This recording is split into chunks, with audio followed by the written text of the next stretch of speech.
I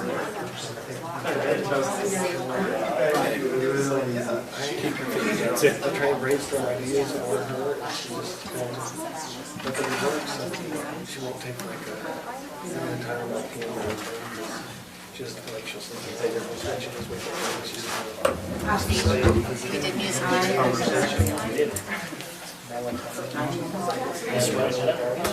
I'm tired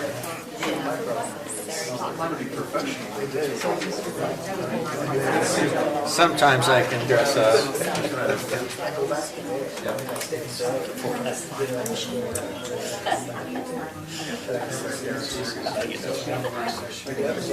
She was the last.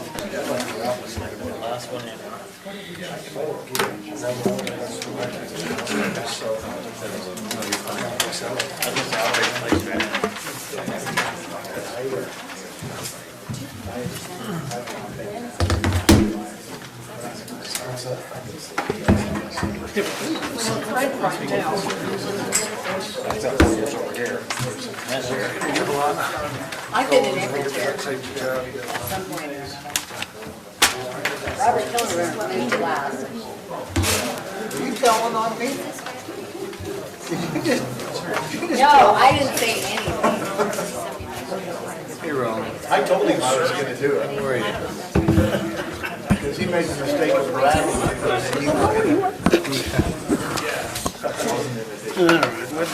You're way over here out of the Maybe some of this stuff is going here. Hey, question for you, sir. Why did they put K-rail all the way down 89? What part 89? Oh, like from where Antelope Drive takes off down to that next stoplight, and then between there and Layton's Water Towers. I'm sure they're gonna remove it here real soon, or next year or two. Well, no, I just wondered why they put them in there. That I don't know. Obviously had a safety concern. Obviously it was a safety concern. We can go back and listen.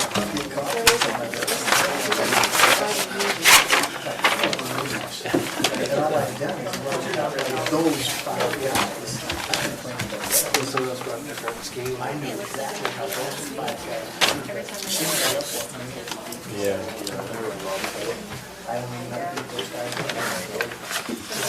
It's going. All right, so let's go ahead and begin with our council work session. Thanks for all of you for being here, appreciate it. And let's start with the Morgan Area Chamber of Commerce, discuss the partnership of the Chamber and the county on the Sub for Santa activities through the food bank. Is there a Chamber representative here that's going to undertake that? Is there someone else on the council that raised this issue? Should we start with CW Land and see if they show up? Sure.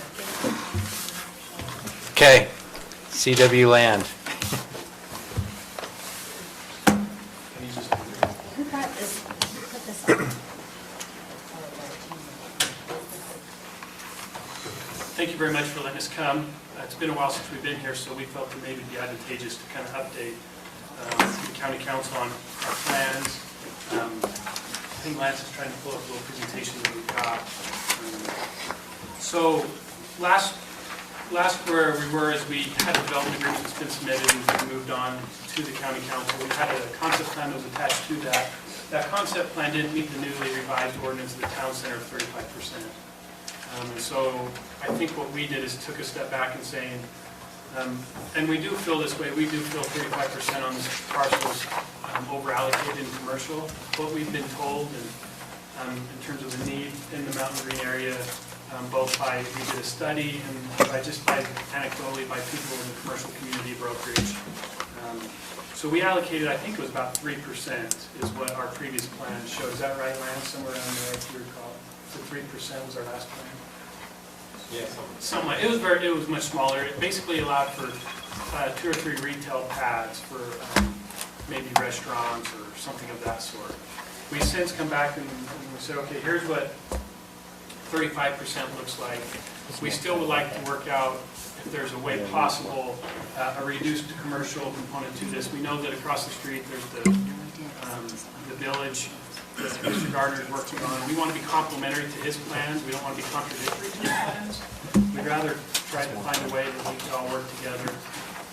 We do, however, have timelines in this world, like a lot of businesses, so we do need to move through this process. Hence, we're showing you a 35% component. Just some real highlights of this plan.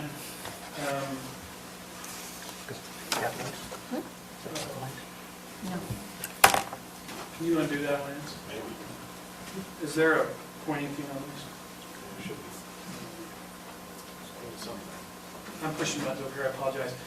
And it's hard to see through this isn't coming clearly on this. In the single-family area, just to kind of give you a highlight of our plan.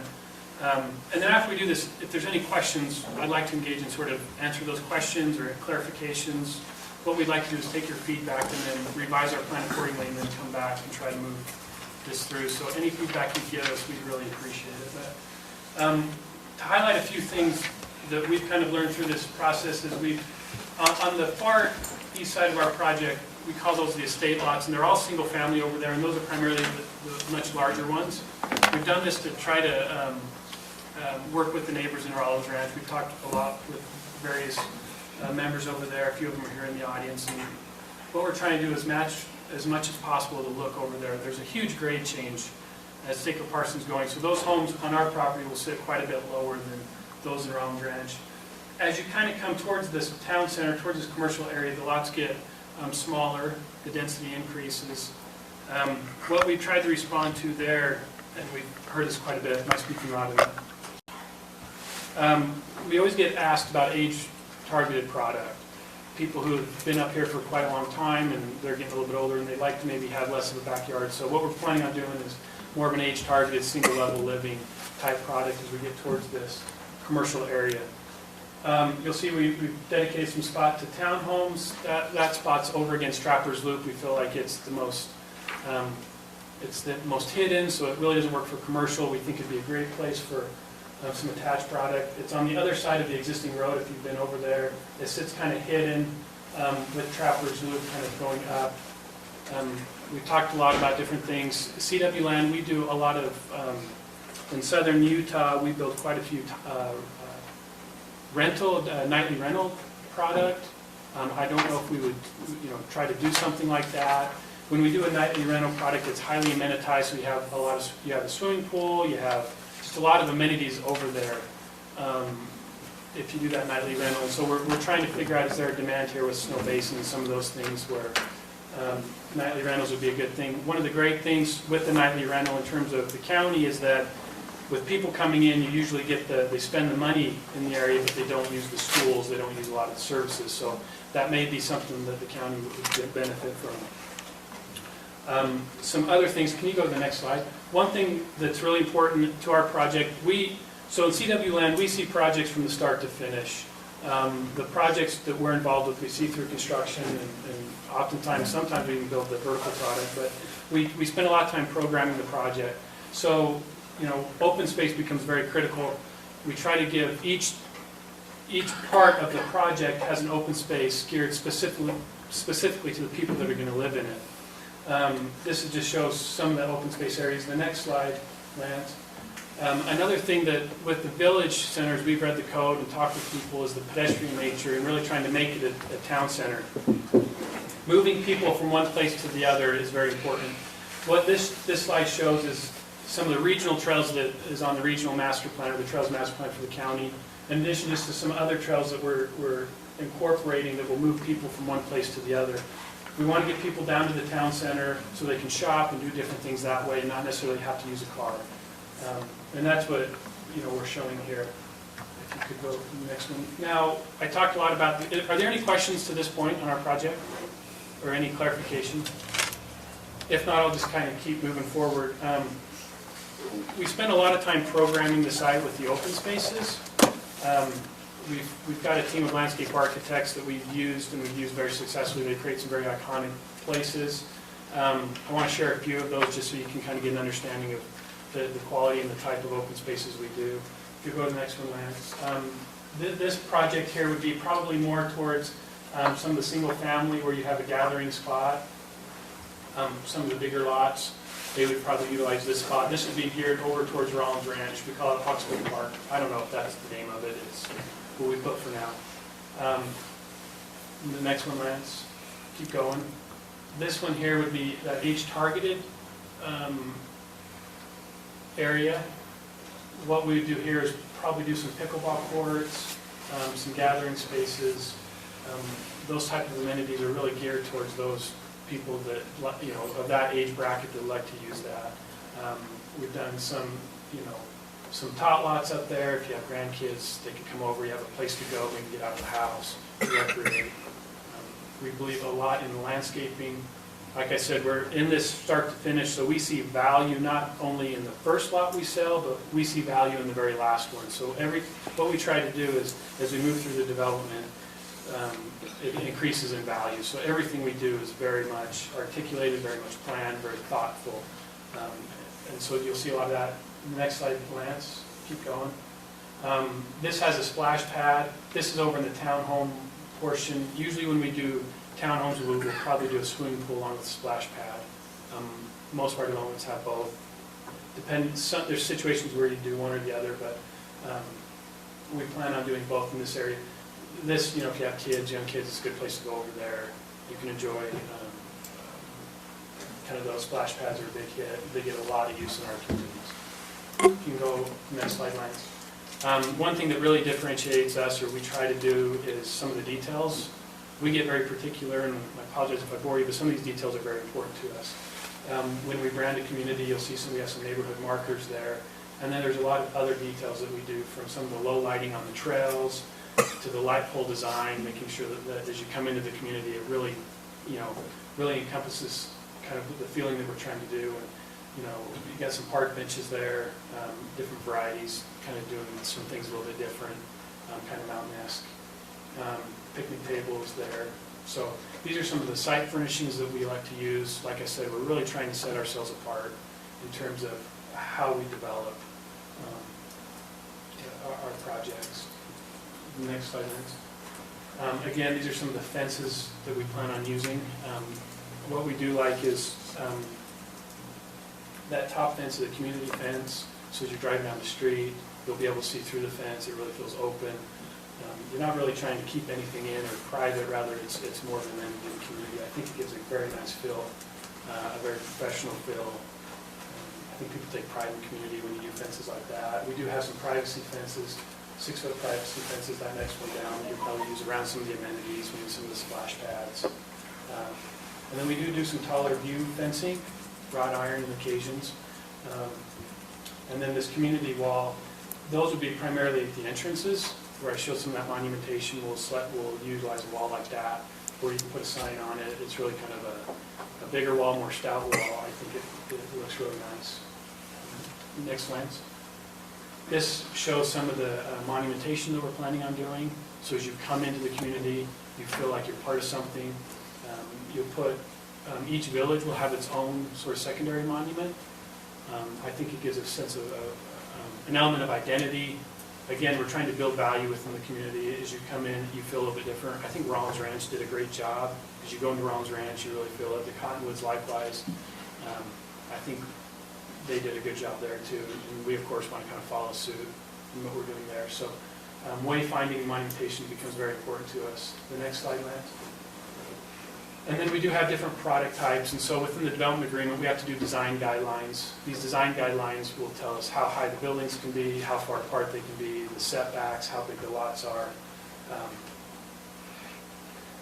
We try to pay a lot of attention to that, so when you situate the homes on it, that they're complementary and such. And then let's go to that next slide. So let me ask a question. So on your townhome rear load and your townhome front load,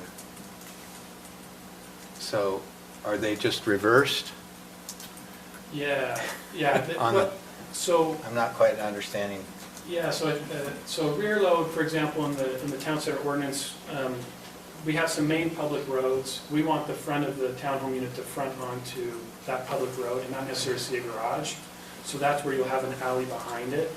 And so as you come up that main drive, for example, up towards the school, you'll see front doors. you won't see garages. And that's what that alley load is representing. Then when you get inside of the townhome pod, you will have some front load. So maybe some that back onto Trapper Butte, for example.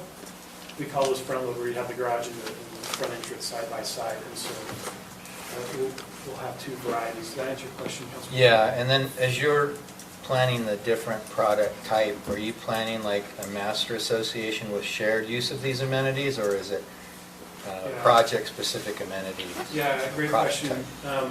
The way we've been doing it is a master association, and you have a sub-district. So for example, the townhomes will have different requirements in terms of maintenance. For example, a townhome is maintained, the entire exterior of the building, so there'll be certain rules of that. They'll be assessed a higher HOA fee for the different maintenance requirements, so we'll have a sub-district for that. Whereas an estate lot probably won't require much maintenance, those people, so they'll pay two different fees. What about use of the different parks? Townhome get to use the Oxbow Park in the single-family section? Yeah, we've done, so right now, currently in our plans is to, everybody can use whatever they want. Now, if you go into a timeshare type situation, maybe there might be something that's restricted, a pool or whatever, but we try to make sure the amenities that everyone can use them, and that they're adequately arranged within the development. What we don't want to do is put all the amenities in one place, and then these guys have to walk all the way over here to use it, so that amenity gets disproportionately used. So we'll try to spread them out throughout, and then allow everyone to use them. And through that design, one doesn't get used more heavily than the other, and you don't get people over in the townhomes complaining, or people over here complaining. We're trying to manage that. Yeah, that's our plan, everyone can use. Thanks. So this is going to be an HOA, it's all going to be private, Yeah, the amenities will all be private. okay? The alleys you're talking about, how wide are those alleys you're talking? Haven't quite finalized them. Usually they're about 26 feet or larger to get fire trucks through there, so fire usually is the one that tells us how big those alleys can be between the townhomes. Okay, And all the main roads will be public, so they'll be the 60 feet, or I think it's the 60 feet. Yeah. and where do you plan on putting all the snow that comes out of these alleys? Great question. So within the townhome development, we'll designate different areas, usually at the end of it, so when a truck goes in there, they can push it right into the end. So we'll leave area, whether it's a 10-foot area at the end, or some area so they can push that snow. We're doing a project in Summit County, and that's become very important in how you manage the snow up here. So, Okay, well, so they're not going to be pushing it out on the road? No, they won't push it out on the public road. No. That creates too big. I was up in the Cottonwoods over the weekend, and there's like piles of snow all over. So what we don't want to do is go from the alley into the public road and cause problems with public maintenance. Okay, so on all the walks and the fences, they're all going to be HOA responsibility? None of it's going to be the county? Well, there's both public roads and private roads. So private alleys, and there's going to be private trails. Those are going to be at the HOA, but then there's going to be public roads. Okay, I got that. Public. So those roads would include the landscape, or the park strip and the sidewalk. Okay. All right, There may be cases where if we have a private trail and we replace a public sidewalk, that we don't want to do both, in which case the HOA would maintain that trail. okay. Any more questions? Those are great questions, thank you very much. These are some examples of some of those estate lots that we have planned. They're going to be big enough for a third-car garage, probably more than adequate. Some probably have 4-car garages. And then patio homes, we're not quite finalized on the design, but these are a couple of examples of what, age-targeted people like. They want to have a single level living, 2 and a 3-car. These are all 2-car. We probably have some 3 cars, but kind of a patio home style. Recently, there's been people coming out with a 2-story patio home. When I say patio, just no basements. You're trying to limit the stairs going in and out of them. That's kind of what we're gearing towards. And then the next slide, these are just examples of townhomes.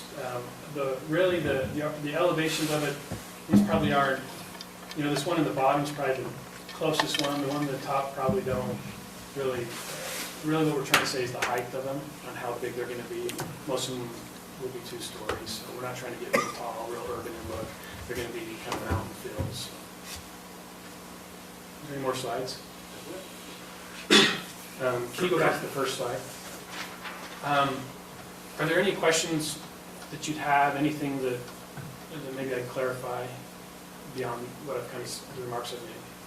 Well, you've done a good job from my perspective in telling us about the residential component. Tell me what you're thinking in that commercial Yeah. component, other than I know you guys think 35% is Yeah. too big of a requirement. Good question. I don't think we have a really good feel for what that would be. What we're trying to do is, this is an attempt to make it, we're trying to make the commercial as good as possible. We don't have the corner, that's, I think it's in a whole different general plan, that's for commercial. So the most valuable piece on this obviously is the corner, the hard corner in terms of the commercial. We're trying to get as much frontage as we can on Highway 30.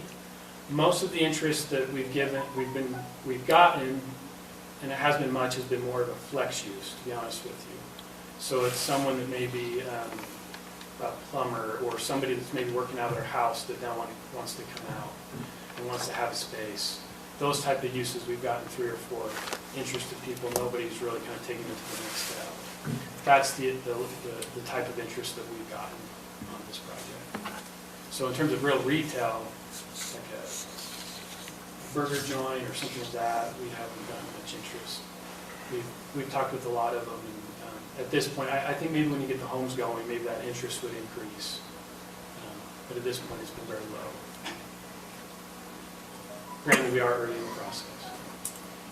So I know in an earlier rendition of this, there were connecting roads between this development and Rollins Ranch.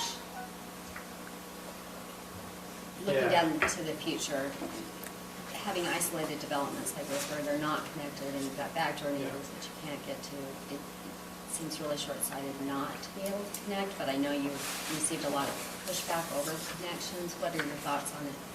Yeah, that's a great question. This is kind of hard to see. If you could kind of imagine, we got a road coming up over here, and you can kind of see the end of these lines. The Warner family owns this. We're trying to give them a connection there, so that as they develop, they can have adequate connection. This is the parcel that's owned by the HOA of Rollins Ranch. We have no problem with connecting them. In fact, Rollins Ranch has a single access. It probably behooves them from a safety perspective to connect on. What's been kind of communicated to us, in order for that to happen, everybody in Rollins Ranch would have to sign some sort of an agreement to make that happen. And there's a They lot don't of make that residents easy. in Rollins Ranch. A Yeah, lot of different I had to do it in my HOA. It's a tough number to get. Yeah, we do have, we placed the road there, and we'd be more than happy to give them access to that. We have no problems for that. So is that what you're saying, you're looking at your secondary access? So we have 2 accesses coming out here right now. And these both align with what's planned across the road. Initially, this access actually came over here, but we moved it here, and it's been built right here to accommodate what's going on this side. So you have primary and secondary ingress and egress down on Highway 30. Okay. Explain that Rollins Ranch point to me again, because you'd have to cross a common element, is that what the Yeah, problem is? There's a parcel, and admittedly, I'm not an expert in it, but what's been told to me is because it's owned by the HOA, that parcel is, then everybody within that HOA would have to sign. I don't know whether or not that's the case or not. I'm not an expert in that, but Well, you got utilities going up through there too. yeah. There's a pump house, there's some other things there. I mean, I think we could work around those type of utilities. We're not opposed to that at all. But that's the closest you can get to a road connection. What about on your trails? So right now, we have a trail plan to connect onto there. One thing we do like is, in order to help the village concept, is to make sure that people from Rollins Ranch can get kind of in a pedestrian way down to the village center. So that blue line represents how we do that. What we kind of envision, and going back to what Councilmember Haslam talked about, that would be basically what we would like to do, is replace the sidewalk with a 10-foot asphalt trail and maybe put some fencing on it to make it a little bit nicer, more inviting for people to walk on. And so that trail, and I think it's also part of the regional trail, the master plan trail, is to get people there and then down both to our commercial, but also eventually when across the street goes to get people to walk there. To give the Rollins Ranch folks an opportunity to walk, to get an ice cream cone or whatever. We do have a regional trail facility that will cross Highway 30 in front, so that's also part of the regional trail as well. So have you got enough, I mean, you're talking about the secondary road going up into Rollins Ranch. but you're showing your trailhead originating. Is there enough room to do a trailhead and then the secondary access? But then the other question is, I guess, more to Lance. How does that meet code as far as bringing a road off of that corner? Over to Rollins Ranch. Yeah. I don't think they're presently proposing a road in there. That's just a trail connection. So their primary and secondary access are the two circles on the bottom that go onto Old Highway. They said they're open to having a road connection into Rollins Ranch, but Rollins Ranch might not be open to having a connection into That's Rollins correct. Ranch. I would suspect that in order to make that happen, and that's the Commissioner Hausman's point, it may have to be a Well, yeah, road without a sidewalk on one side. I don't know how much area is there to fit a full road. Well, and that's why I'd ask, because you mentioned you were open to a road, but I'm looking at, you don't have enough room to Yeah. It may have to be some type even of- address. Yeah, some alternative type. You could do a bigger trail, or I don't know what you could do to try to get them secondary. I mean, that's if they wanted the secondary access, we'd be more than happy with Okay, and then you mentioned the trail being asphalt as opposed to concrete? that. Yeah. We'd be open to concrete too. I think for the user, asphalt's nicer, maybe concrete's a little bit more stout. But that all still remains within the HOA? So that, yeah, if we were going to deviate from city standard, or county standard, excuse me, we would take it within the HOA Yeah. to maintain. So let's go back to the commercial question. The initial question? On the commercial, what Yeah. your thoughts are on that?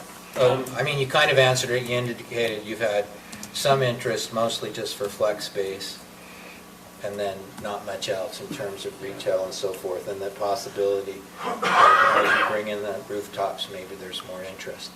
I'm wondering about it in terms of its size, in terms of a decent layout for commercial product. Have you guys looked at that or tried to lay it out at all? Or? Yeah, we have. So the depth would be about 400 feet. 200 feet is what you would need for like a pad, so this would be essentially 2 pads deep. The village center requires that the commercial, the parking not be the main part of the design guidelines. So what you would do is try to push the building up to Highway 30, parking behind it, and then put another building in the back. If you were to lay it out, that's the scenario you'd be looking at. Some sort of concept that way, where the buildings are pushed to the road and the parking behind. And that's why you see that depth the way it is. This part over here, we would have to work, I think we'd have to work really closely with these guys. As we looked at it, we would bring a road right here and then up to allow these guys to be able to function. So on this side would be a little bit harder, right, because you don't got frontage. So the uses you see over here would probably, more flex space, if you could get some office guys, somebody that doesn't really need the visibility, that's where they would probably go. Again, honestly, we feel like this is not the right site for commercial, but we do want to move this thing forward, and so that's why we're showing. So question, so why would you want, and the reason I'm asking is I drive down Riverdale and I think it looks retarded. Why would you want to push the back of the buildings to Highway 30 so that you see all the utilities, transformers? Why wouldn't you want people to see the fronts of the building? So the DAT, the way the DAT is written, it encourages that design, where you're trying to hide the parking. A lot of retail users, you're absolutely right, don't like it because you get the back end of the building, right? You got the new development on Riverdale, they have all the signs, and then you see the gas meters and power meters. And Correct. you see a bunch of that. So what the DAT is trying to say is we want the buildings up to the road, and then you've got to spruce up the back of the building. So maybe you do fake front doors or something of that sort to try to spruce it up. Okay. There's a big push within the planning community to do that. I think when it's done well, it looks nice. It's not fun. It's not as functional as a traditional layout, no question.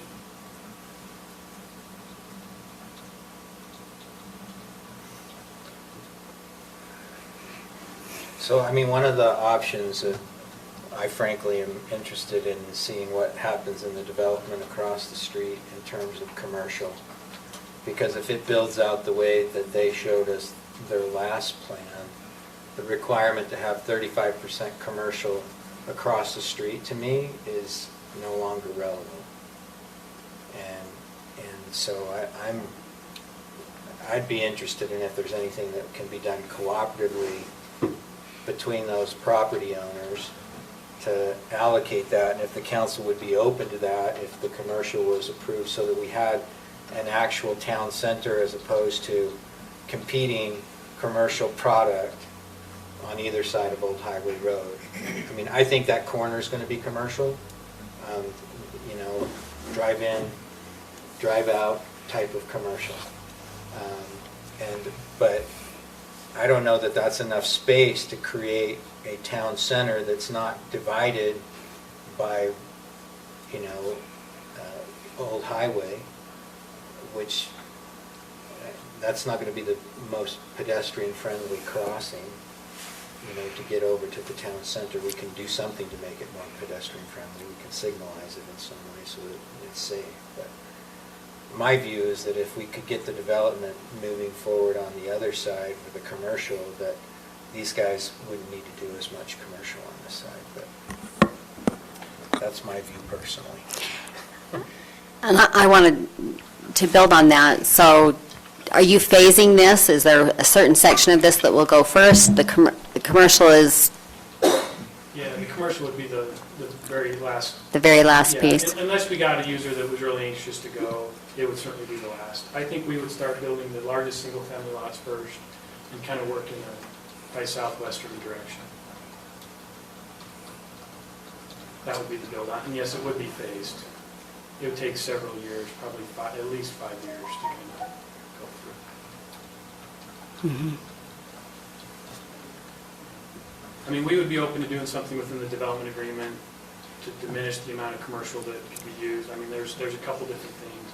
We've also talked about doing a public improvement district where our residents would pay for the infrastructure that's installed, so we would remove that from the county's obligation, or, you know, maintenance of it, I guess. So we've talked about different things that we'd be open to.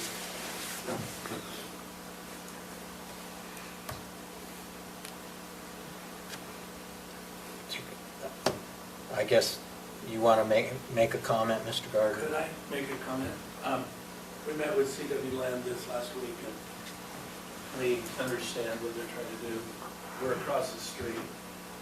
We've looked at many options, and we're just early in this, and we can continue to work together. Why don't you come to the microphone so we get it on there? Because it might broadcast throughout all the community. I'm Roland Gardner, and we met with CW Land. We're across the street with our development. We're nervous because if there's retail at the Mood Sauce on the other side, we're trying to get the retail on that side.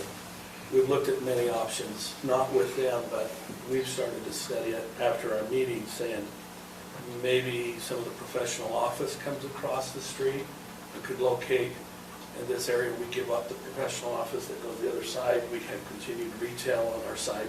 But if we have retail that's both trying to make it work, it just dilutes it. It's just very difficult to do. We recognize that Zion's is here, another developer's here, another developer's here. Yes, that probably is going to be commercial someday. But this is a lot of if it's retail or other things, we just have to continue to work together. So what we were thinking is our master plan with what we're doing and what concert they're trying to do, we had to try to work together and figure out what's the best way. But more important than all of this is that we just think that's a lot of commercial in that area with what we're trying to do. We're 21 acres. I'm not sure how many acres that ends up being. 18 acres. That's a lot in that area. So hopefully if we could have some of the single family continuing to come down, or some of the townhomes in that area, we'd like residential because that supports, again, what the commercial is trying to do. But at the same time, if we need to create a buffer, we've just been brainstorming on what we can do. Maybe there's a better location for the community pool or the rec center, or some of these other things that we're all throwing around. What could sit there along that busy highway versus homes, And yet, we're just early in that master plan. Realizing this is a work session, that's why I offer, as we've been working with CW and trying to, how does this all work, knowing that we're sitting across the street, and how do they do their commercial and what we're trying to do. So maybe we can come back and show you a cohesive plan as everybody's trying to work through these issues. Thank you. When you also consider, isn't there also additional commercial that's farther to the west along Old Highway as well? That's, do we know? Because if it's that section that they're talking about that's next to Kent Smith Park, that's quite a large section there. Yeah, that's 30 acres-ish? Yeah, at least, because they are talking about that, because that would be the rec center, the pool, that's where they were talking about that going in. So when you look at all of those together, that's a lot of commercial for a small community to support. You definitely have to become a destination in order for all of those to be sustainable.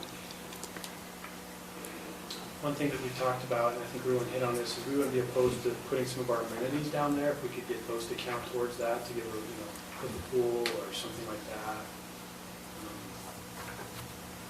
And just a brainstorming session, we kind of came up with that. Putting the amenities down to, that would be public or would be private at that point? It would be private, but you're trying to somehow create a commercial feel. I mean, you're just, yeah. Well, that's just teasing people at this point, yeah. Look at our pool. Just look. Yeah, just can't use it, right? Yeah, looking only. Well, I personally like the approach of working together to come up with a Usable. overall plan, because that's part of the issue I think that we've had in trying to come up with what we want to see in the town center. That was something we struggled with on the planning commission, is how to shape that. And the best we could come up with is, well, we want a certain percentage of commercial. But I understand that that's difficult when you have separate ownership of various parcels and everybody's trying to meet that, and maybe it doesn't blend well.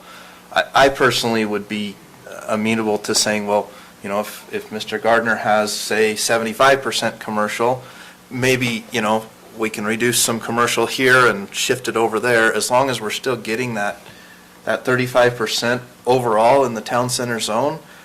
I think that's the goal, in my opinion. That was kind of the intent, was to ensure that we keep some commercial ground. I mean, there's very little property in Morgan County that's zoned for commercial purposes, and we struggle in having spaces for businesses to locate. I mean, we've had businesses come to us and say, I want to locate here, but they don't have a suitable location to be. So I do think it's very important that we preserve some area to be commercial, but I also think that overall we need to have a good plan, and that's difficult to do with multiple ownership. So I like the idea of working together. And I think that's going to be key, because the type of property that we're talking about for commercial taxation is not necessarily all of the same. So if we see how the possibilities are for that area and how they incorporate together and blend in an overall plan, then it makes more sense to me. And because we're really planning for what we want it to look like for the future. And that's a big responsibility. We've got one shot at getting this right for Mountain Green, so that it does have a gathering place, a community that we're all proud of. In the incorporation, on a side note, in the incorporation feasibility study, the area on the south side has asked to be excluded from that. Did you know that?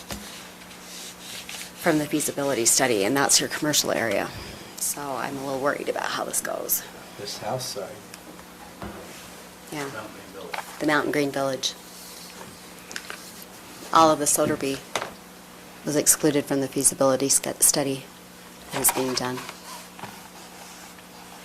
Well, maybe what we can do is I can work with Mr. Gardner and maybe come up with a more comprehensive plan of that area. We can come back to the next meeting and we can start talking acreages and maybe get a little bit more detail in terms of that number, just as Councilmember Newton Yeah. Is that the appropriate? Yeah, I think that's the best way to go, so that you've got, so you're because commercial uses are varied and vast. So if we're working together to have complementary uses together so that the overall feel is going to be cohesive in a community that we're all proud of at the end, so that we're building that synergy that commercial needs in order to survive. So that's what I would like to see out of it. Okay. Otherwise, it makes it very hard for me to go home at night. My neighbors get a little antsy, so. Is that consistent with what other members of the council would want? I mean, generally, Sarah, is that an approach you would be able to, I don't want them to go put forth all of the effort and then come back and have us say, no thanks. We missed the mark, yeah. Yeah. Well, it's one thing to miss the mark. It's one thing for us to say, go do it, but we didn't mean it. And Yeah. that's what I want to avoid. Yeah, I'm kind of on the same page. To me, just seeing more residential is concerning. I mean, this is the thing we fight every day, right? And everybody's biggest problem. So coming in, reducing the commercial component. Now I understand if there's some trade-off there, then that works. But just entirely reducing it and putting up more homes is not appealing to me, and it's not appealing to the community as they have voiced and all the concerns. So definitely, I think working between the two of you, and again, like Mike said, or Member Newton said, if there can be some agreement, maybe some of it shifts, as long as the overall percentage is good, I think that would probably be a win. Yeah, I would agree that the point of having the 35% was to make sure that there was land set aside. To assume that that land is developable at this point financially, that's not our business. Our business is to make sure that that land is there and available when the growth comes and the growth's needed. There, you have your over 4,000 building lot, or my mind just went blank. Anyway, 4,000 potential homes could be additional potential homes for the Mountain Green area. You've got to reserve some space for commercial, and in this process, it's been brought to our attention that they prefer it to be in that area. So I'm not in favor of reducing that at all, and quite frankly, I don't know that having it, I think most areas you go to, the commercial is on both sides of the street, so I'm not sure I'm opposed to having some on both sides of the street. So. I'm not opposed to having commercial on both sides of the street. I'm opposed to having a town center village split by a main street. So their last proposal, from my perspective, was fine. They had like a drive-in, drive-out commercial on Old Highway. That made sense to me.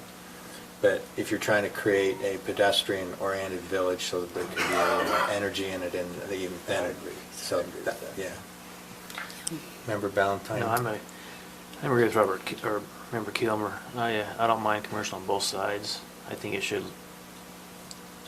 work together to build something that's attractive to the community.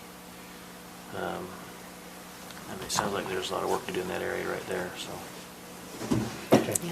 Member Haslam, did you have anything to add to that? Well, that was part of my question on why you're putting the backs of the buildings. To me, I'd rather see the face of the buildings as I'm going down Old Highway so that I can see what's there, as opposed to me, it ties it together better than having backs of buildings facing each other. I just don't like the design and the look that it's going to give you.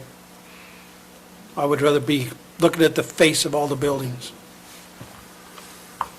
Okay. That's good feedback. Thank you very much. We'll go ahead and we'll work with Mr. Gardner, and we'll try to come back with a comprehensive plan.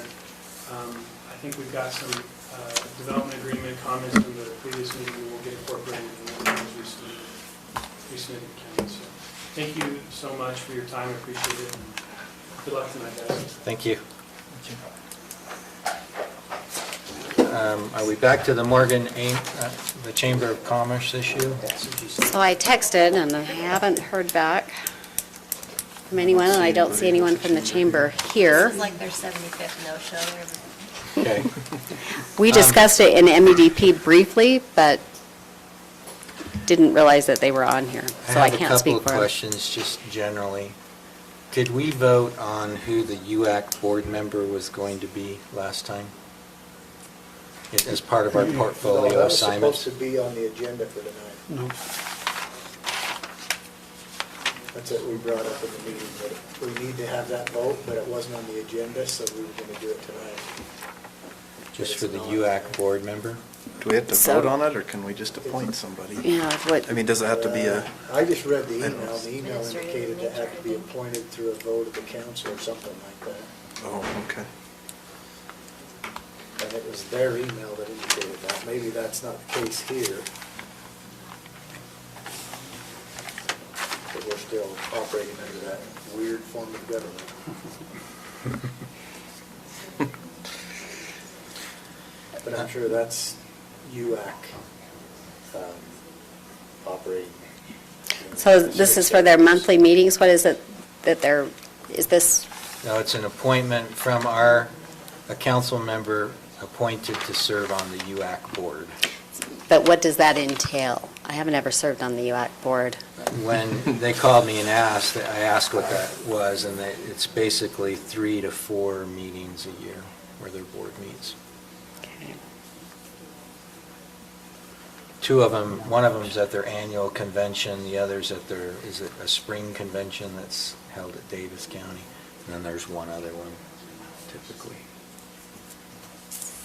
And I don't have a problem if it's not on the agenda, if everybody's good with that and nobody tells us it's illegal or anything. But I think we need to get it done because they wanted to know who that was. So we They can do start want to know scheduling. who it is. Jen, is it an issue if we do that? I mean, I think on something like that, in a work session, you can discuss it and kind of decide that it's. Just make a decision. It shouldn't matter to the public. It's not really expending too much funds, and it's more of an administrative item. So, So does it have to be a council member or a commissioner? Can't it be one of the other elected officials as well? I didn't see the email, so I honestly don't know. So in the email. I'd like to nominate John Ferris. In the email, it said council member, but I believe Blaine Brashears has been our representative before. I believe that Ricky Hatch is. Yeah, he's the auditor, Is- and he's on their board, so Yeah. all of the affiliates are So, represented as I- well. With these changes they've been doing, I don't know if that's changed, but that's just what the email said. Yeah, because Anybody else- anybody all else of the read email? affiliates have different leadership, Didn't quite get to that one. so, I could try and find it, I can't promise. and I don't know if they rotate it through, and it has to be, I- one year it has to be a council, Yeah. or it has to be one of the affiliates, I don't know.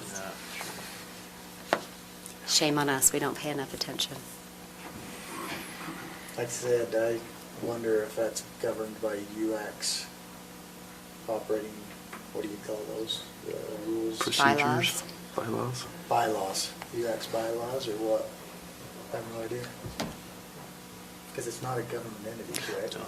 Well, and those are all, I think that's part of it, and that's one of the reasons why I hesitate on this one, because I know that the discussion is going to be based on percentage membership and voting, and there's a lot to be discussed. So I think 4 meetings this year is an optimistic number, considering that what has been brought before the board on representation in rural and urban and everything else makes it very, Blaine was not on there, he's on USIP, sorry. Is there anyone who wants to be on it? Daryl does. Tina? You got out of all the We're other. all sitting on our hands. No, Wasatch Front. What? I have to go down I for the sent- legislative review. I sent Brian a text just asking if it needs to be a council member, if it can be any elected official, so I'll see if he responds. We can always revisit it later in the meeting if we need to. Yeah. And since not all of the other elected officials are here, that works really well for us. Let's see. It couldn't be torture. If it's not time sensitive, you could put it in 2 weeks, but if it's time sensitive, I guess you have to decide.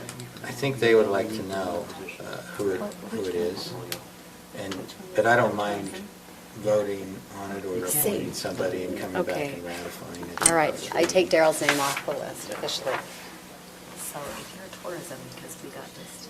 Maybe I deleted the Did you email. accept tourism? Because I didn't- We also had a discussion about the potential appointment of a financial officer, No, accountant. did you officially accept? How do we move that forward? I just want to get that on the agenda so that it can be formally discussed and decided.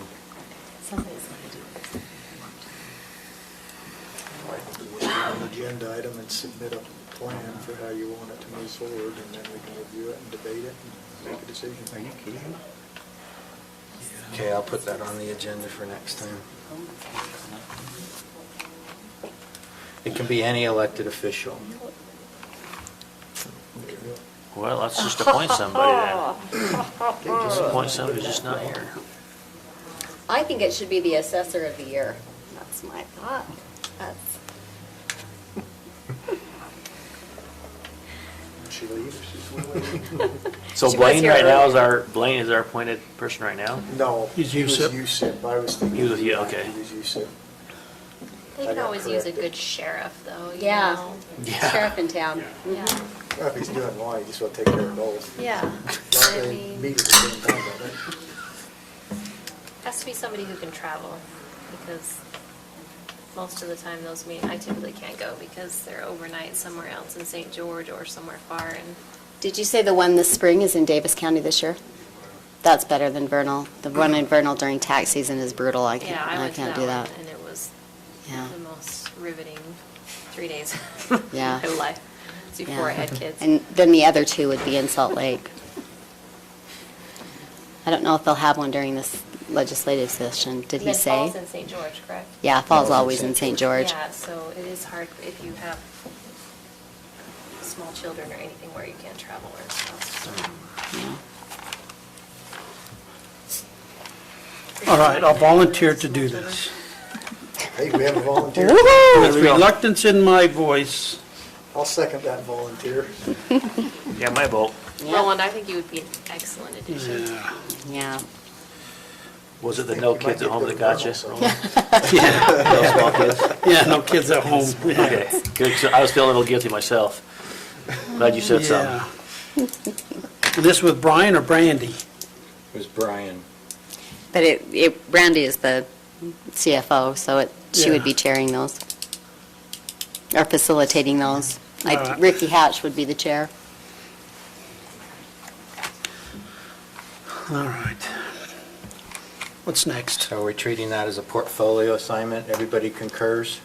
Yep. Correct. Sounds good. Okay. I'll let him know.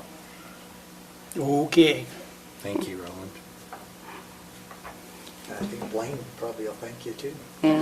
I know Daryl does. He was about to be voluntold. You bring my name up one more time or something like that, and you'll be nominated for everything. Okay. I'll get the accountant financial officer on the agenda. If there's a recommendation from the audit committee on how that ought to work, then that might be useful. All right, so the audit committee will meet in the next 2 weeks and make the recommendation. That might be a good one to put on Way work to session pass as the well, buck so we can back. work on it before the meeting, you think, or? Yeah. Yeah. Put on a work session as well. I just didn't know how much they would go on and if that was Effectively possible. giving it to him. Yeah, Stacy, can you put that on for next meeting, work session, and as a agenda item?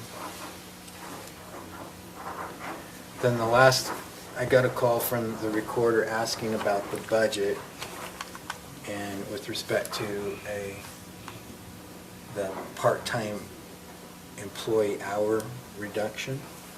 I went back and looked at my notes and I saw that we moved one part-time person to full-time, I thought, and that there was another part-time position.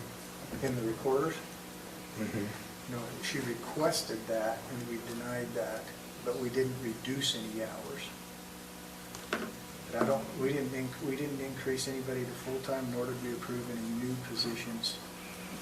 Should be In our status budget. quo, same as Yeah, last we year, didn't change no anything. In our changes. budget, So there was no change in her budget amount? Not for salaries. not for salary and staffing. Well, other than Other the than increase we gave you. 2.8%. Correct. Okay.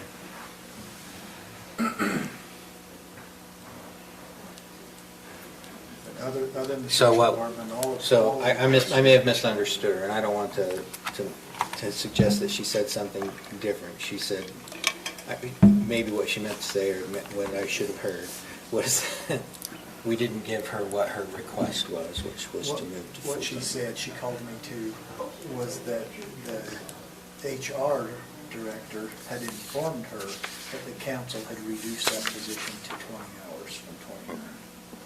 But we left it the same. We didn't change, we didn't make any changes to anybody's employment status on any of that. And just because that person quit and the new one was hired. We didn't address that at all. And we didn't decide it.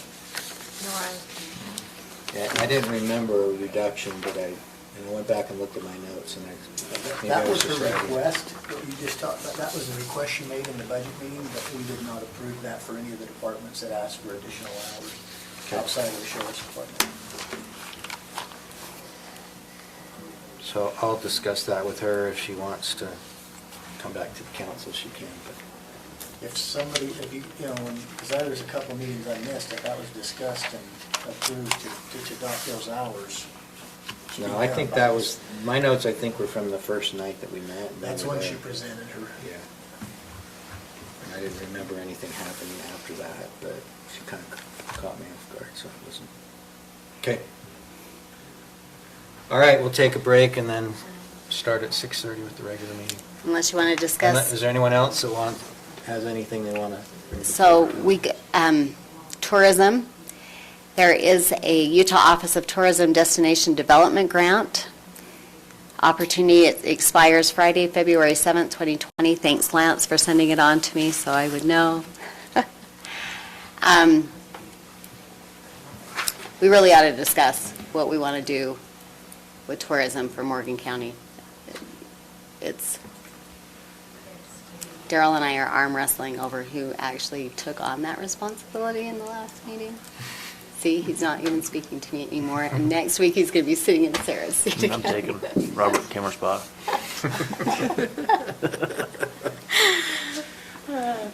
Hey, like I'd a like coveted it over spot. here. I'll fight for it. When is it, February 7th? When's our meeting in February? Should've tried it out. So- Stay Third, fourth.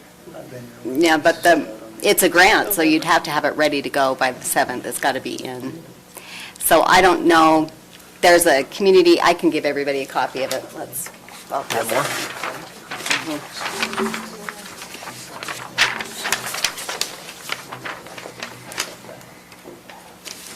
You want to look it over and give me some input, because I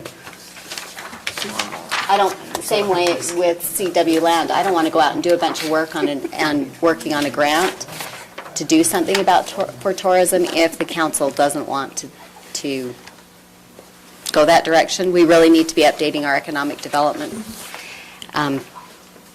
plan as well. So just give me some direction Okay. where we want to go. So we can each read this and just. Yeah, just get back with me, give me your thoughts on what you would like to do. Okay. Does it tell us how to apply? All it says is contact him, huh? Yeah, there's a contact, and I'd have to go through Flint. They've been really helpful in the past on, when we did the scenic byway, on how to do it and how to help, so. I mean, I think this could really tie in if we do get serious about doing something at Lost Creek. Yeah.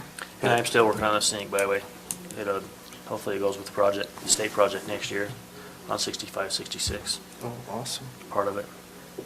Yeah. It might be nice to have some sort of tourism I mean, like this connection assessment with, sounds like a pretty good deal. yeah. Do you know, do we have to match funds, or is this? I don't know, other than what's on there. Always, there is typically a match.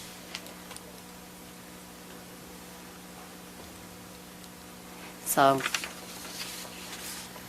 It doesn't say anything on here about a match though, does it? no, that's always in the fine print. Well, you just asked them what the match would be, so. Yeah, If you I'll want see if I it to can be get an different if update on there's it and no send it match. out to everyone. Okay. All right, let's take a 5-minute break, be back at 6:35. All right. Do you mind doing the prayer? Sure.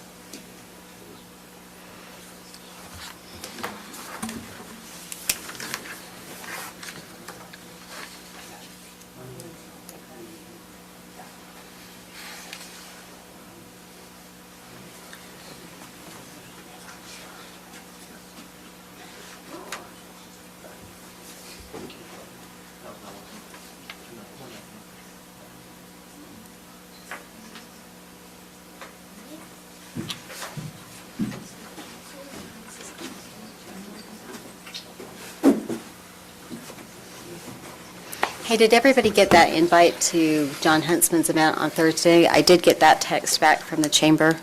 Yeah. When is it, Thursday? Thursday night 7. at So, 7. Something for you to review. Thanks. I probably won't do it anymore. I don't need to. Stuff to get tested. I know. Should go electronic on it. Waste of paper.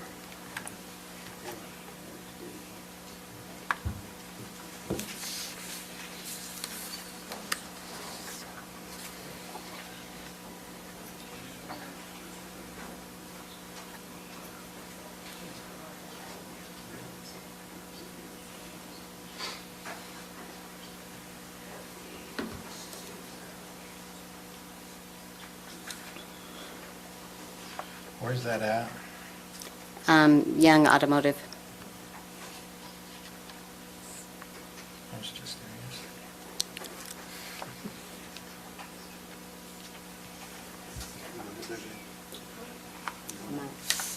Yeah, because nobody else I asked competes with the chamber from that team and said, you have to come, somebody from the council.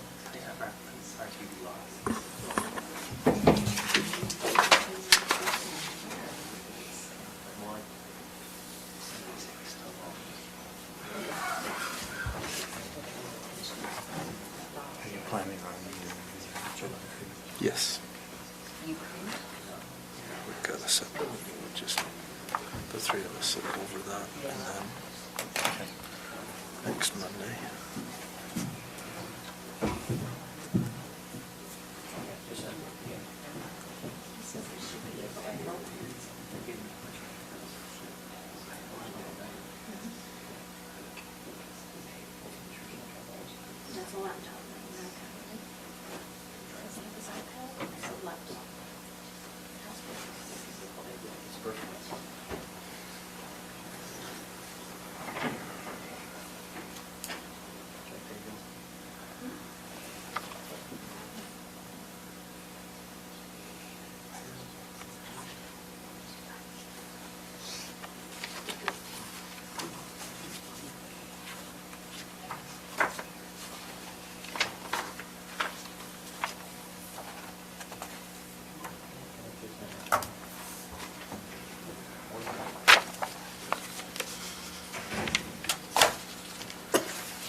You were going to talk to these guys? yes, and they won't respond. Okay.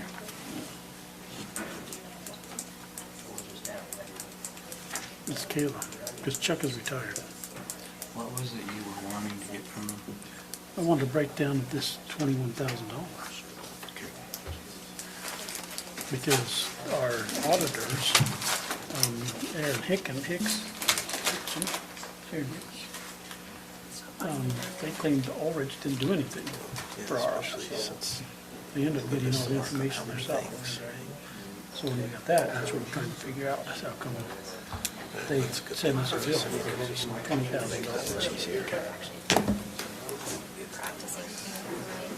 the right pieces, maybe we need to send it to all department heads too.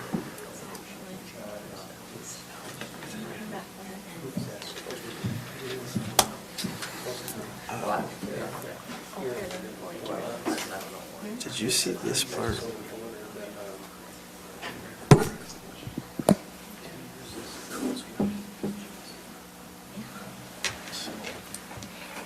That's crazy how fast that's come by. Okay, we'll go ahead and get started. Thanks for attending our county council meeting this evening. We appreciate you being here. If you happen to have a cell phone, we'd ask that you'd please silence that for the duration of the meeting. We're going to begin with a prayer and the Pledge of Allegiance, and Member Newton has offered to offer that. Our Father in heaven, we're grateful to be gathered here this evening as members of this community, and we're grateful for the beautiful community in which we live. We ask Thee, Father, to please bless us as we discuss the items on our agenda, that we will have Thy Spirit to be with us. Please bless our community, that it will continue to prosper. And these things we pray for in the name of Jesus Christ. Amen. I pledge allegiance to the flag of the United States of America and to the republic for which it stands, one nation, under God, indivisible, with liberty and justice for all.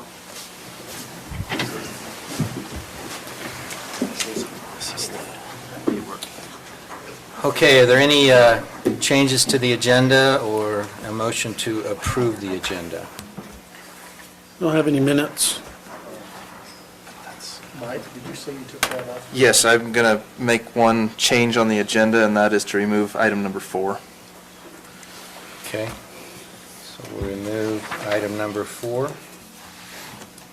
And am I incorrect, we don't have any minutes? Okay, and we'll delete the approval of the minutes.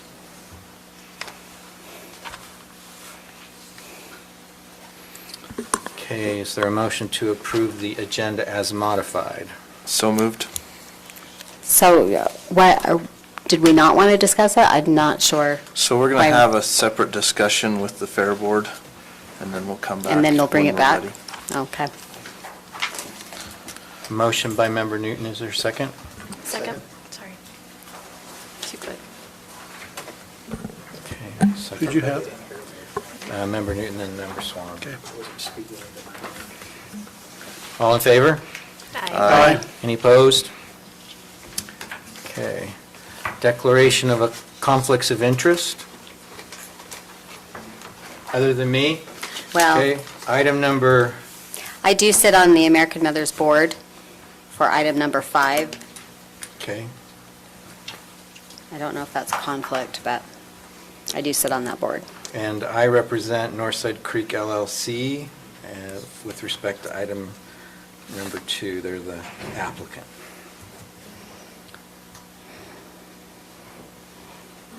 Anyone else? Okay, we'll move into our public comment period. Anyone wishing to address the council?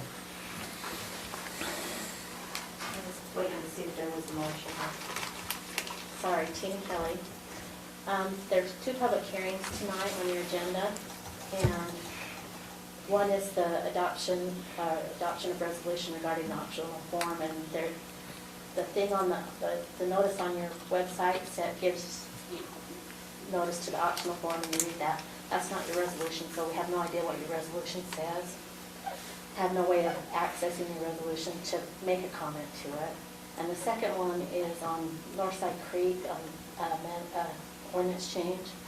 And if I hadn't attended the planning commission meeting, I wouldn't know what that is either. It's not available except for through their packet. So if it's in your packet, it's not available to the public to comment in the public hearing, unless they go into the planning office and ask for it. Just kind of unusual, makes it hard. I've said that before. If we don't have access to your packet information and there's a public hearing or something we want to comment to, we don't know whether we want to, if it's already been addressed or we need to make a comment. So I didn't sign up for the public hearing on the optional form. I did sign up for the second one, but the information isn't there. So just, and I do appreciate everything you do. I know I come up and criticize a lot. Sorry for that. Thank you.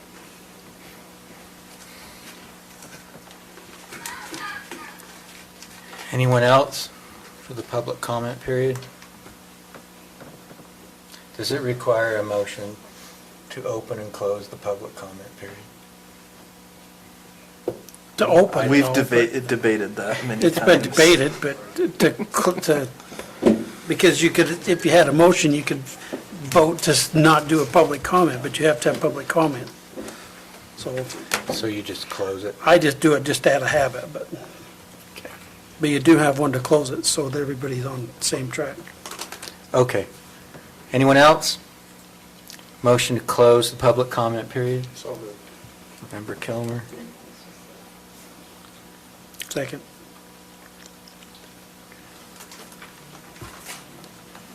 Member Haslam, second. All in favor? Aye. Any opposed?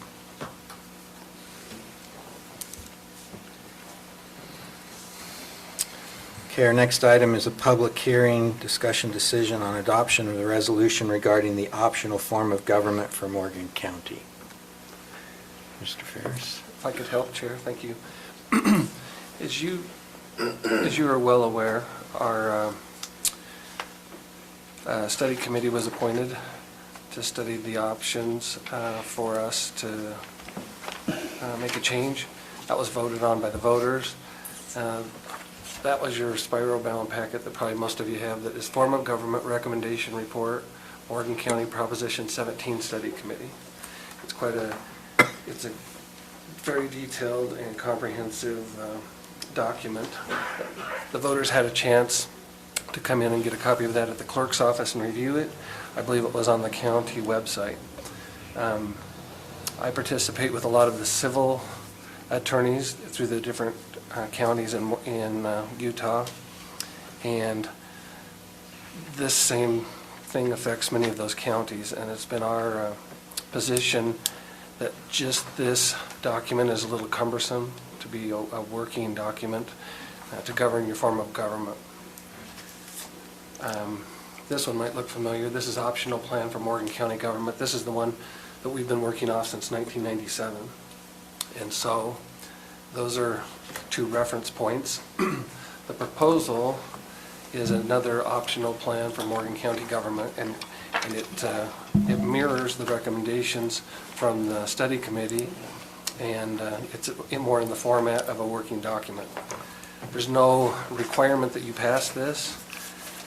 There's no requirement for a public hearing. I wanted there to not be any question about it, and so as I talked to the county clerk, we decided to err on the side of giving the public a chance to chime in on it. It's not a time-sensitive document that it has to be done in this meeting. If you think you need more time to digest it, we put it on the agenda last week. We put it on the county website, and then it was noticed in the newspaper. So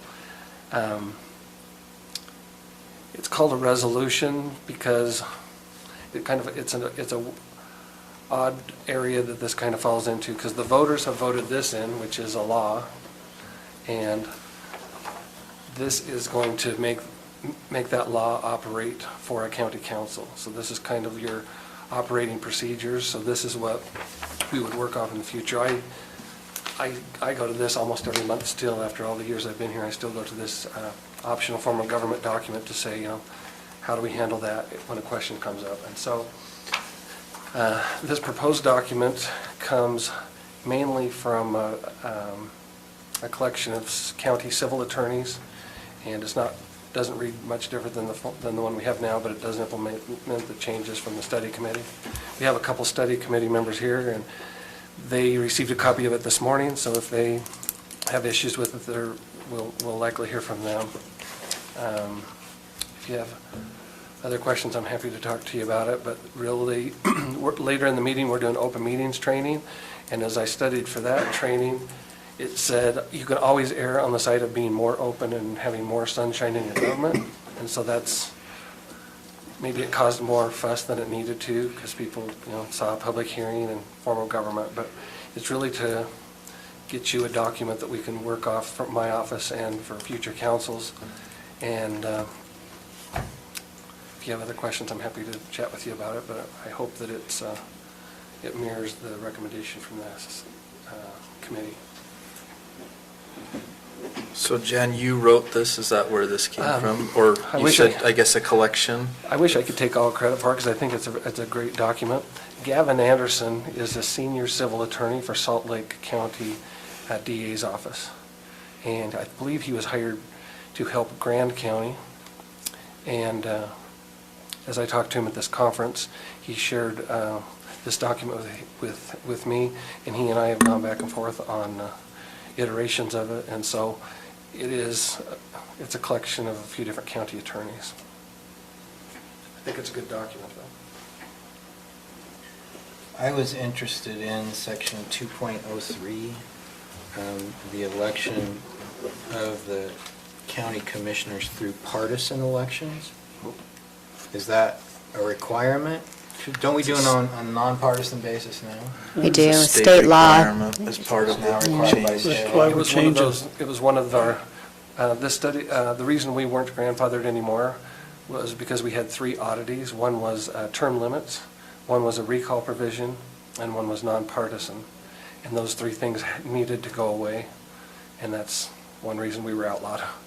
So, yeah, so it would be partisan. It still allows you to run as an independent, but that's kind of the nomenclature to say it's back to partisan elections starting this cycle. So I believe the deadline will be this March, and people who run could technically be supported by a political party here in the county, and they could have that logo next to their name, and they could be endorsed by that political party. Yeah, but that was one of the things that we lost from our old form. Any other questions for?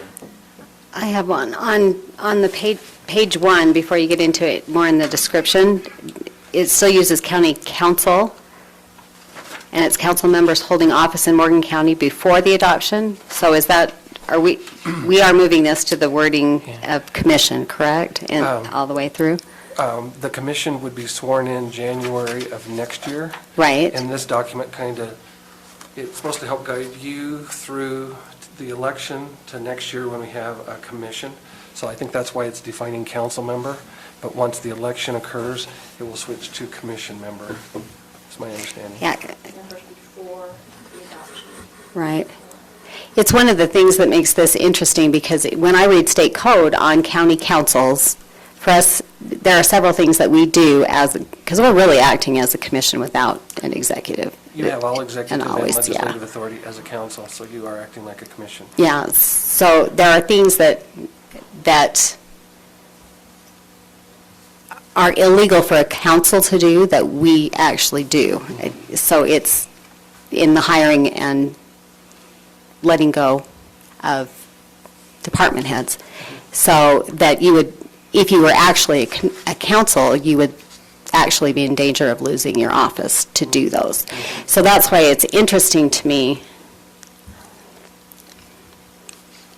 I think what you may be referring to, and you can correct me if I'm wrong, going forward, if a county were to choose an optional form of government that include a council mayor or a council administrator, then there is language in state code that says if the council tries to influence the administrator, they could be removed from office.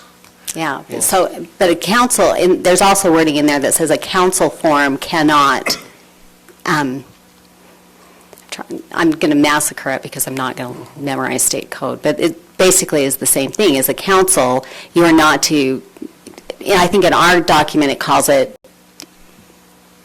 the day-to-day operations of the county, which, as we currently operate, we are required to do, especially with economic development. These are decisions that are being made on a daily basis. And that's where it has always made me nervous to call ourselves a council, and yet, based on the rules of a council, we would not be doing a lot of the things that we do in our portfolio assignments.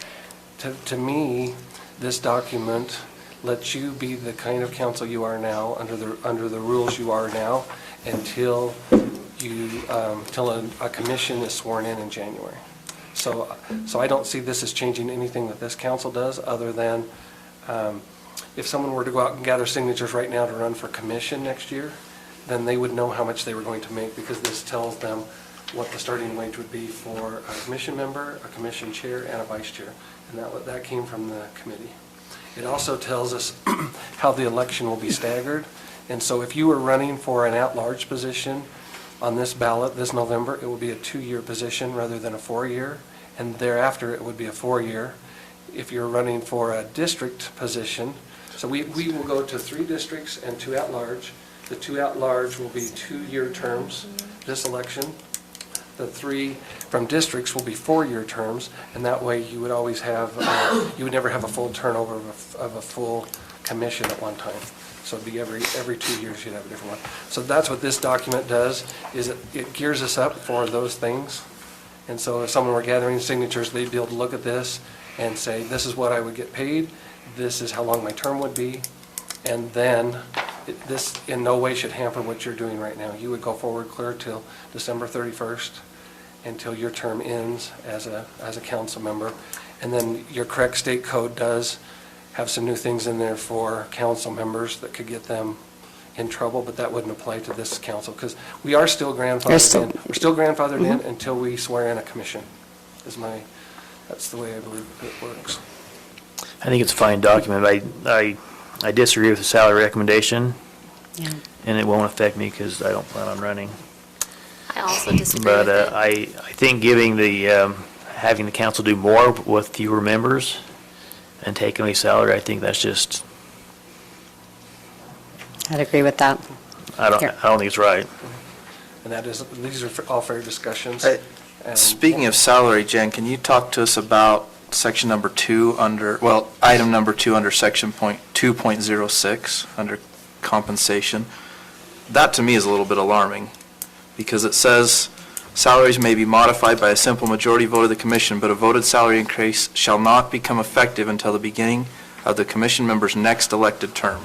That's actually So- what our form of government from 97 had the exact same language. And that's kind of historic language that you will see in documents such as this, which is you couldn't just vote yourself a raise and then have it become immediate for that count that day. Now, it was a little different when we became a fourth-class county, because we had another state code saying when you become a fourth-class county, you need to have your salaries in line with other fourth-class counties. So that was in conflict with our document at the time, and so state law trumped.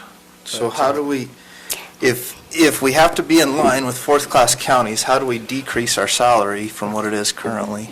We're completely changing our form of government. In fact, if you read... So does that state code not apply anymore? In staying consistent with fourth-class counties? To a point, it does, yes. The study committee that was put together had a lot of authority, whether we like that or not, and that's the legislature's fault, it's not the committee's fault. The committee did a bang-up job in record time, by the way. They could have left us in a big bind, but they had certain authority by new state law, and by that state law, they were able to set all of the things that have been set in here. So you're saying by that authority, they had the authority to set the salaries here? Because that's That's what it said. It was in their purview. Now, they made a few recommendations that were gray area, and I left those out. One is, maybe we think you'd be better with a 5-day work week. Well, the state code allowed them to make those suggestions, but that wasn't clearly one of their duties. And so those are the kinds of things that didn't make it to this draft of this document in front of you. It also has a provision in there, if you read through their document, it says, by doing this, you will save $80,000 a year, and the new commission may decide to hire an administrator, and that money could be used for an administrative position. So because of that, that would take a lot of your portfolio assignments if you chose to do that. And so that was their recommendation, is they only had a few forms to choose from. They chose the 5-member commission, and when they chose that, it doesn't really, you can't have, you don't automatically get like a county manager. But they left you some money to do that as the new commission if you choose to. They left you $80,000. But they said, let's start out with these 5 new positions. If you're overwhelmed, then you can hire an administrator. And in the meantime, we'll be saving you $80,000 until you choose to. See, and I read it a little differently, and I realize you're the attorney, but if you can't, but we are talking about setting policy, and that is the function of the council and the commission to set that policy, whether that's a 5-day work week or whether that's setting salaries the same way we do for all elected officials.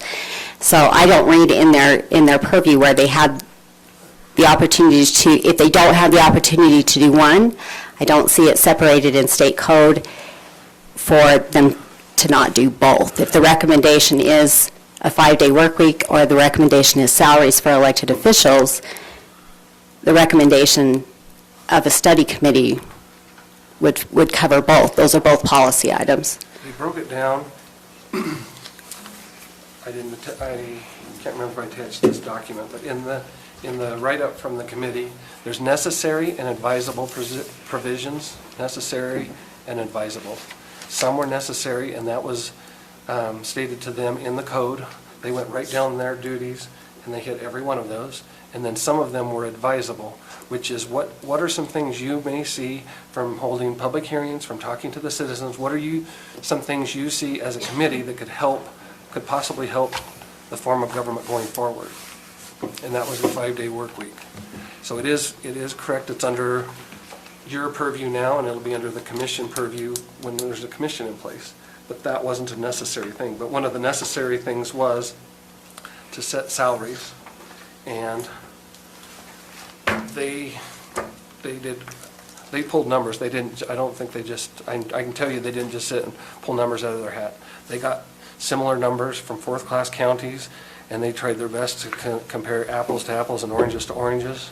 And some would say, when we switched to fourth-class county, we may not have been, there wasn't, in fourth-class counties, there wasn't that many, if any, exactly, counties that used our exact form of government. So we couldn't just say, fourth-class counties with a 7-member council, what do they get paid? We couldn't. So we took fourth-class counties, and some of them had 3-member commissions, some were part-time, some were full-time, and so we took all those numbers, and that's where you got your raise. We all got our raise when we became a fourth-class county. But this committee did the same thing. They pulled numbers, and the legislature gave them the ability to do it. I mean, it was 7 lay people appointed to work for a few months, and they had a lot to do, but the legislature did it, and everything they did was, to the letter of the law as far as I could tell. Mr. Chair?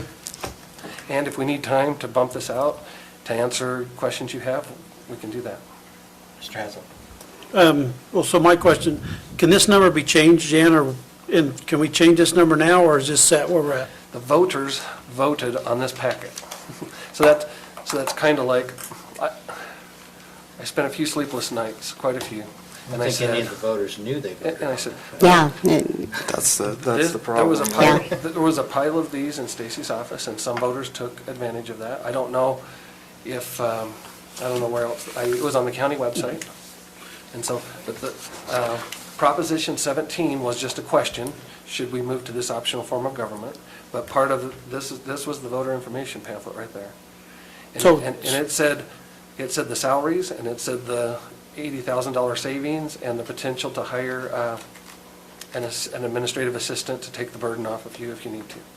So whether we agree with it or not, at this point, can we change that, or is this set? Now, if you beat this document up too much, then I'll just say, take it off the agenda, and I'll just hold you to this, and that's fine. I've read this and can hold you to it. This is to streamline things for going forward, but if you don't want to do it, let's don't do it, but I'll still hold you to this, and if I hold you to this, it still holds you to the pay, and to the elections. We'll open up the public. I might mention that it was our understanding too on the salaries, that the new commission still, under the state code, has the option to change the salaries. That's what I was just going to say, Jen. I spoke to Commissioner Forer about it, who wrote the bill early on. I did too. He told me that the salary was just a recommendation, that we still set the salary. They could recommend whether they wanted, true. but we could change it. And it says So I that guess in that here. was. And it does say it. But my concern is it says we can only change it at the beginning of a new term, which means you could have folks waiting 4 years to change it. And we don't do that for our other elected officials, and that's my concern. Yeah. We just gave it salary increases to match fourth-class counties to our other elected officials, and now we're saying for the commission, they can only do it once they start a new term.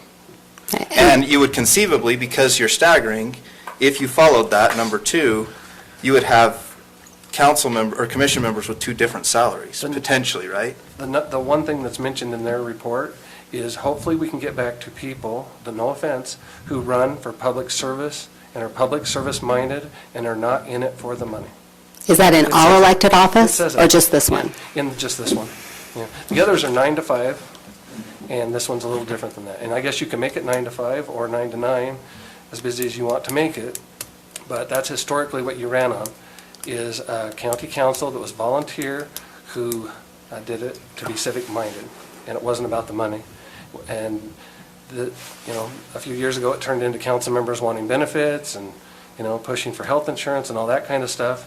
And so that's not what they were looking towards. So it's their language, not mine, so don't shoot the messenger, but that was their idea. So But is It item may be number flexible 2 on within their recommendation So let me tell you, item 2, of 2.06, section 2.06, subpart 2? I think the language, and I will check this to make sure before you ever vote on it. I will check the voting on salary while voting yourself a raise before the next election. Yeah. Member Newton's question, I will answer that for you. So That's a state law question rather than a committee Yeah. question, and the committee didn't put that language in there, but that is language that other counties have used, and it was in our original, it's under the form of government we work under right now. That's the Well, language. but that's the point, I think, of the study committee, was to bring us in line with state code. And so the question that I would have, it would echo Mike's, that we are reflecting state code, that we are bringing ourselves in line with what the state code said. And I'm saying this as someone who is not running for this seat again, won't be running for this seat again, but the concern is this, and I came in and spoke to you about it before it went on the ballot. And your recommendation was that I talk to Gage Farrow, and I did talk to Gage about who wrote the legislation on it. And some of the recommendations that came out in the wording, we were choosing a commission form of government, but we were describing a council form, because you cannot delegate the administrative decisions to an administrator. Those still rest in the commission, and when you choose a commission, that's what you cannot do. So you can hire a secretary, but you cannot hire an administrator. So the wording in this is important, because everyone needs to go in and understanding that we have created a commission where the executive function rests in a commission. And It's the same fight that I had years ago with a council who wanted to hire an administrator, and the memos hit the newspaper and everything else. And so you're absolutely correct. The voters voted you in. They gave you executive and legislative authority. They didn't say hire someone that we don't know or maybe doesn't even live in the county and let them go to this meeting and vote on behalf of the county. So you're right. absolutely correct. So the problem with an administrator or an administrative assistant is they have none of the legislatively delegated authorities of either a manager or a county mayor. Exactly. That's And correct. so we don't have the capacity to delegate to them. You I mean, we can have them assist, That's but we correct. can't delegate. That's Yeah, correct. but that's exactly the struggle that we've had, is people are elected to these positions, and they don't realize that these are meetings that happen during the week, during the day. And if you have a full-time position somewhere else, it puts undue pressure on those who are self-employed and do have that flexibility in schedule, because we do have to show up for those meetings. So there should be an understanding. I just want the understanding to be that we're not trying to ignore what the recommendation was, but the reality of the situation that we are putting the next 5 people into is very real. That I do not want the public to think that they're ignoring the recommendations because they don't like the recommendations. There are legal constraints to what we can actually do. Mr. Chair, so are we having a public hearing? We are. Make most to go into public hearing. Just because I had something to say. He was trying to get the floor. Well, then- We'll open a public hearing. Well, We don't have a second yet. Go ahead and make your comment. Oh, well, you brought that up, Tina, and I thought I read in here where it actually stated that you could delegate that if they so chose in this document. Yeah. So if those are It contradictory. They are says may appoint a contradictory. commission administrator as may be necessary. And That's that section was what- 2.07. Right. And there's where it's concerning to me, is that's the way it was explained at the chamber meeting. And knowing, we've gone through this now for 6 years over executive and legislative It's responsibility. the last half of that sentence that concerns me, where it says necessary to discharge the duties of the commission. Are we saying that we can delegate those duties? And when I say that, I'm saying, is this document saying we can delegate, but you're stating that state law says we cannot? If there's a contradiction between this and state law, we ought to clarify that. I don't think there's a contradiction because I've been the I've held that torch more than any county attorney I know, which is you can't delegate your authority.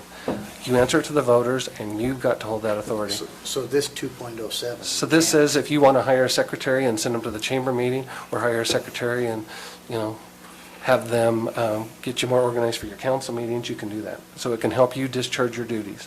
But you can't send them to Wasatch Front Regional Council and have them vote on behalf of Morgan County, I don't think. I think that one's a stretch.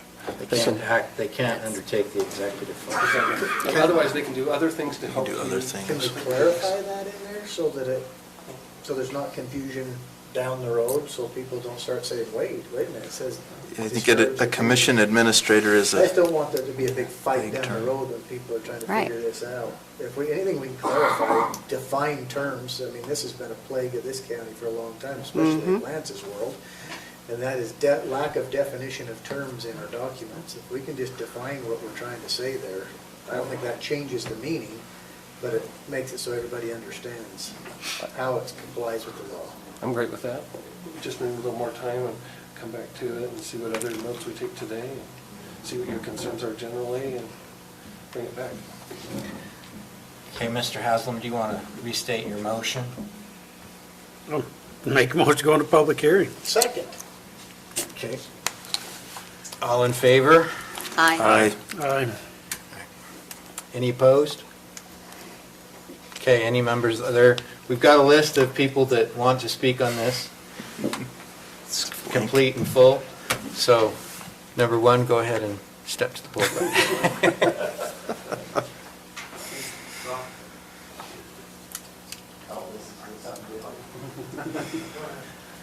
you can step up. She having you discharge your duties. Yeah. I think the controversy with, oh, by the way, I'm Greg Richards, I'm the chair of the state committee. We probably failed in terms of our use of words. I tried to, unfortunately, explain this in Ms. Cannon in the chamber meeting, and I think I failed on that. The committee was very, very aware that this recommendation that we have some type of an administrative assistant did not take over policy, legislative, or executive duties of the commission. That was very clear to us. The reasoning behind what we proposed was this idea of having somebody help with the day-to-day operations of the new commission. So we understood that very clearly. I apologize that we didn't make that more clear in the proposal, but that's where we were coming from, that's where we met. So it's important to understand that. We understood that with the feedback that we got from department heads and also from council members that they needed help. We did not like the idea of mandating in code a county manager. We wanted to leave that decision in terms of their need for help up to the new commission rather than having us try to mandate that in law. So now hopefully that clarifies. I have to answer any questions with that, but that's where we were coming from. But given the recommendation, we can't hire a county manager. Absolutely, but you can hire administrative assistants. Yeah, we can have, we could hire And an administrative that's what we saw that as. Yeah. So hopefully that's good. And I understood what you were trying to do. The only problem that I had, the only real heartburn in the meeting is you did tell the room that we could appoint someone to go to WFRC, and I go to those meetings, and I know those are elected officials. It has to be an elected official. But that's the concern, and what we're trying to bring out is understanding. People use the term county manager as if it's interchangeable with county administrator and county executive secretary. Those are not interchangeable. They have different legal connotations to it. And those are the terms that are not intuitive for everybody to understand, because while everybody has a different idea of what that means. And so that's where, having been involved and had the problem for 6 years, we want to make sure that we are setting the next commission up for success in doing this and doing it well. And we failed on that in terms of the actual definition of those terms, and we apologize, but that's where we were coming from. It had in no way our recommendation was that person be, take over policy, legislative, or executive decisions. It was more of a day-to-day administrative operations to help the new commission.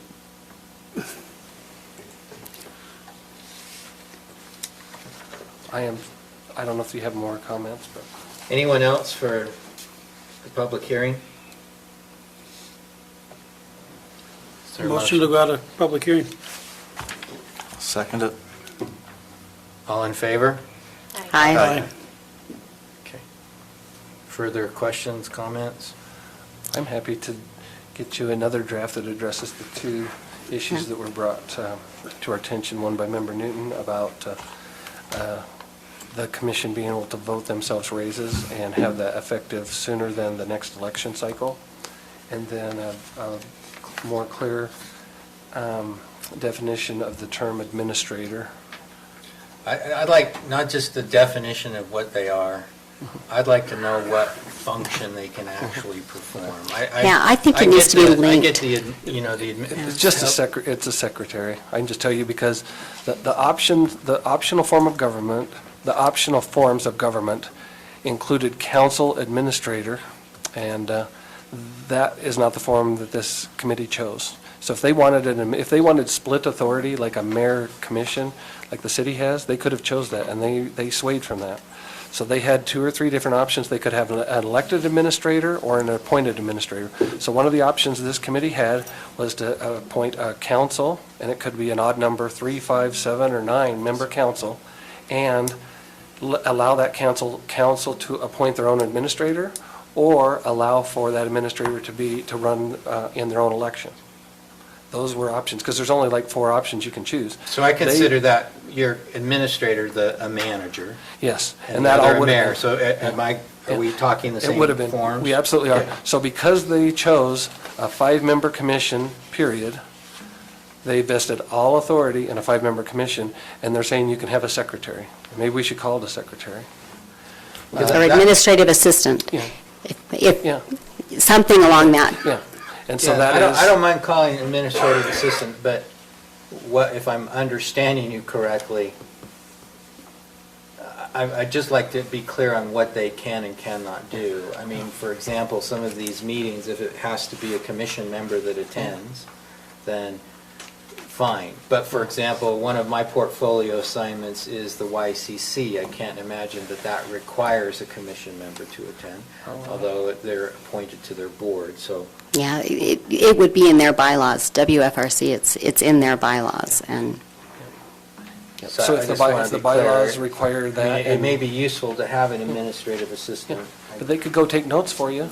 Say you couldn't go and say your other person with that portfolio assignment couldn't go, your administrative assistant could go and take notes and report back to you, but they wouldn't be a true proxy in the sense that they could sit there and vote on behalf of the county. yeah.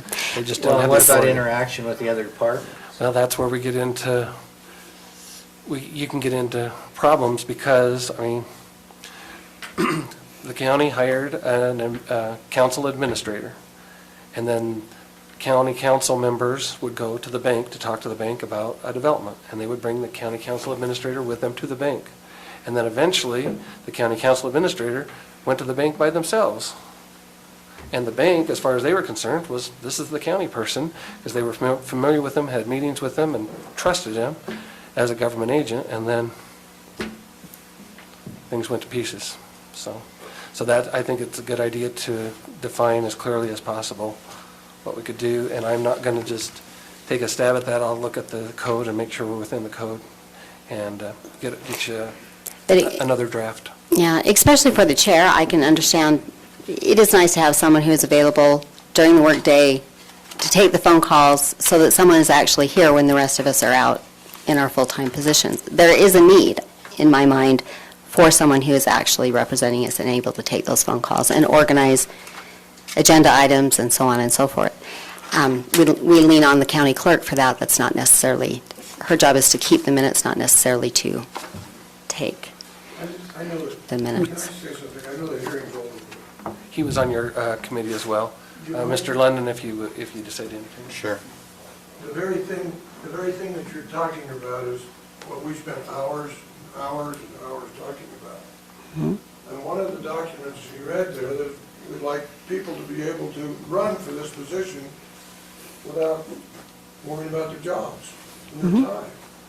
And so we thought this other person, this administrator, and by the way, the administrator commission form of government versus the county with the manager form of government is a split vote 3-4 on our council. So we became that close to going to the council appointed manager. We never did want an elected manager. We wanted to make sure that the 5 people in charge ran the show. But we also thought, there's some people out there that have full-time jobs that probably can't run. Yeah. No, And maybe this assistant could fill in and take care of a lot of these duties and do some of these things, which would allow it to be a part-time job. Yeah. Anyway, that's. Right. And I appreciate that, because I think I told every member of your commission that I can argue every single form of government because there is no perfect form. And I think you all discovered that and you're looking at it. And I told someone who I was speaking to before this meeting tonight that the beautiful thing about a council form and a part-time form is that I have Bobby's brain on land use. I'm not going to get that in a full-time position. And I appreciate that that is the expertise that we get through a part-time form. And whatever, I don't think anyone intended for the commissioners to be full-time at this point, at this level of the county, but we do need to recognize that it is a substantial amount of time. And it does take away from your regular employment, and people need to understand that when they run, so that you're not surprised by it when you're sitting in this seat for the first 2 weeks and realizing, oh my, I won't see my children again for the next 2 years. I'm that person. Mr. Chair? That's true. Anyway, a lot of the things you talked about tonight, we hashed and rehashed. In Thank fact, I'll be honest with you, I was a strong proponent of council elected manager. But I got wiped out because there are some of these things we're talking about. But on the other hand, we could see where we wanted to leave the commission in charge of everything. Okay, thank you. Anyway, thanks. All right, so I think we'll need a motion To table on this item. till the next, postpone to the next meeting? So Wait moved? for his clarifications. How long do you need to get that? I'm good for next meeting.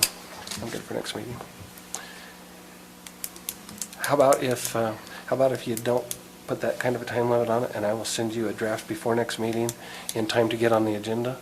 And if I don't hear, if you think it's ready for an agenda, we'll put it on. So I'll have you something in about 5 days. So if you'll postpone it indefinitely or whatever you need to do so it can give me time, I'll have you. It definitely kills it, doesn't it? Kills what? Definitely, doesn't that kill it? No, not postpone. Postpone indefinitely kills it. That's what he. And you're welcome said to indefinitely. kill it, and I'll just bring a new. I want to kill it. I'll bring it. Or just postpone it to So I can get you a new a draft. date Chair, I'll make a not later motion that than we the postpone second meeting in this February or something. until Jan is ready to bring it back to the council. Do we have to set a date? Are we okay to do that? I'm waiting to see if the rule I'll manager. I'll second, but I would like the clarification on exactly what we're postponing it for listed. For clarification on the 2 items that the attorney has indicated he will find out state code.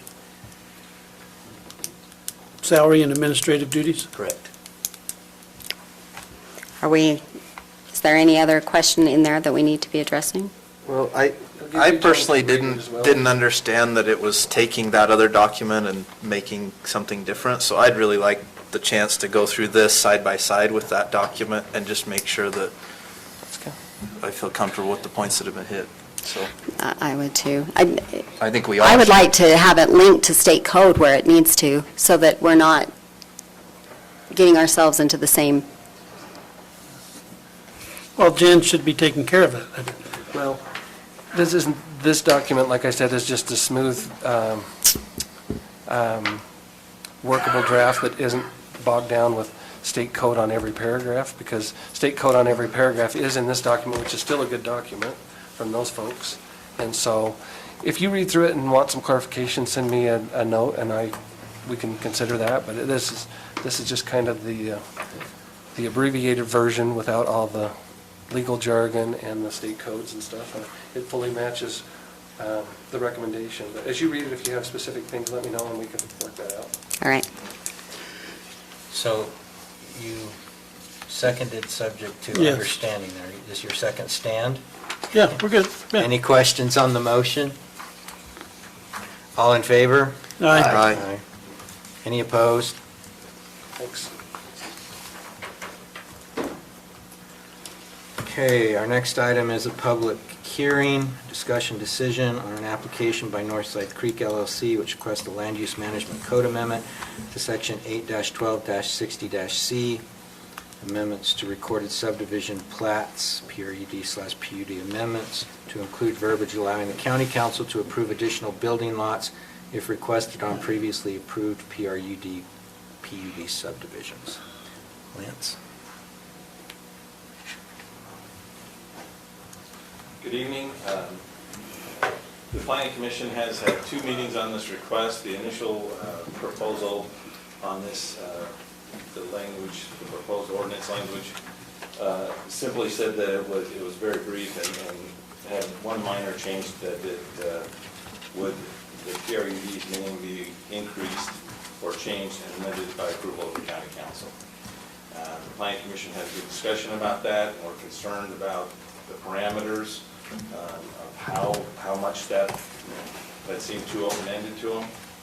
Through that discussion, the concepts that are now in this new proposal that is before you were subsequently added by the applicant, and the Planning Commission met again, and let's see, I'm going to bump on the date, on January 9th, and reviewed those and recommended 3-1 to deny this request, code amendment. The code amendment takes our current language in the subdivision ordinance 8-12-60C, which specifically speaks to amending a planned unit development or planned residential unit development. And the current code does not allow for, they said no additional building lots will be created, that there won't be an adjustment. So you could amend a PRUD, currently you can amend a PRUD, but you cannot add more additional building lots, and you have to maintain the open space.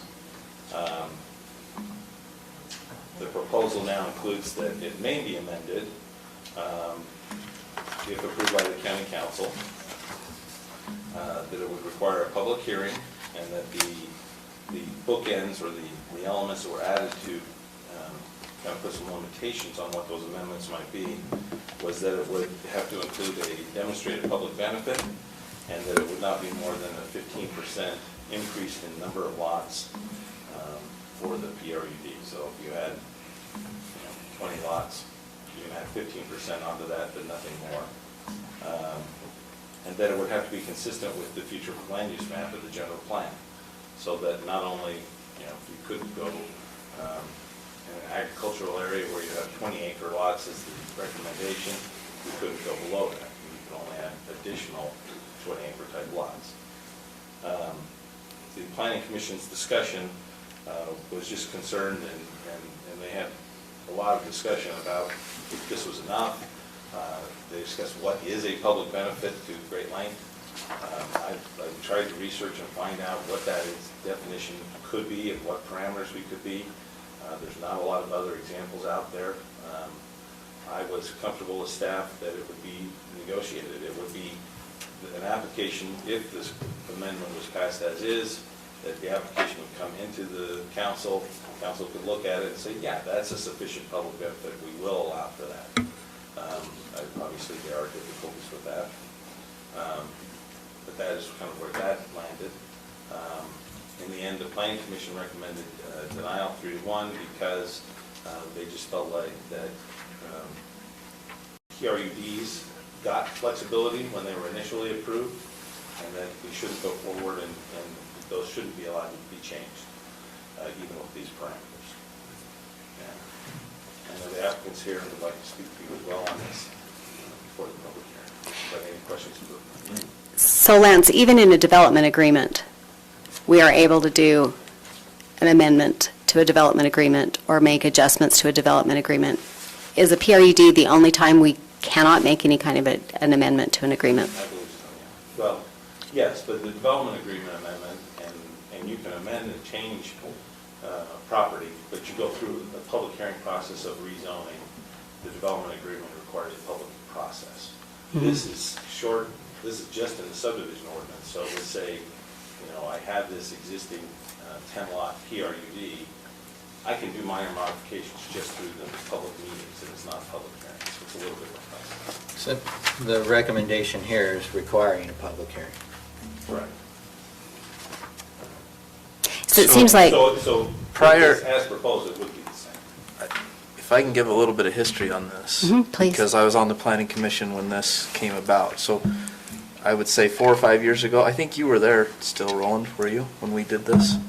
I was in the audience. Okay, so you remember, Debbie would remember this. Previously, this section did not exist, and no changes, period, could be made to a PUD. There was need for some changes from different PUDs. They came to us and asked for that. And that's what this was the planning commission and the council said, okay, we will allow changes, but they're minor. And the biggest discussion item that came from the planning commission, at least on this, was the addition of lots to a PUD. And the concern was that if we allowed additional lots to be added to a PUD, it may become abused by, a development just annexing more and more into it and increasing their lots. This does kind of restrict that and saying it'd only be 15%, but that was why that was not included to begin with in this section. They can make changes, they just cannot add lots currently. They can change, and they've come in multiple times to change open space areas or to add a little to a lot, things like that. yeah, I know that my lot was amended in my PRUD, that it would have lowered the density because there were 3 that became 2. So I know we can amend, it's just that I'm trying to understand what you can't do. So, because I remember talking about it with the patio homes over below the dam, and do you remember how heated that was? We added the back of a lot there. Yeah, they wanted to extend their property because they had, they just wanted to be able to move a lot line, but that would have cut into the open space, which no one in the PRUD was opposed to cutting into the open space, but our code won't allow it, even though everybody in the development agreement, or in the PRUD, or PUD, whatever it was, agreed to it. So there isn't it seems like the flexibility just isn't there. Is it flexible enough? I have enjoyed my year away from the Planning Commission, I have to admit. So I don't know what's been happening this year.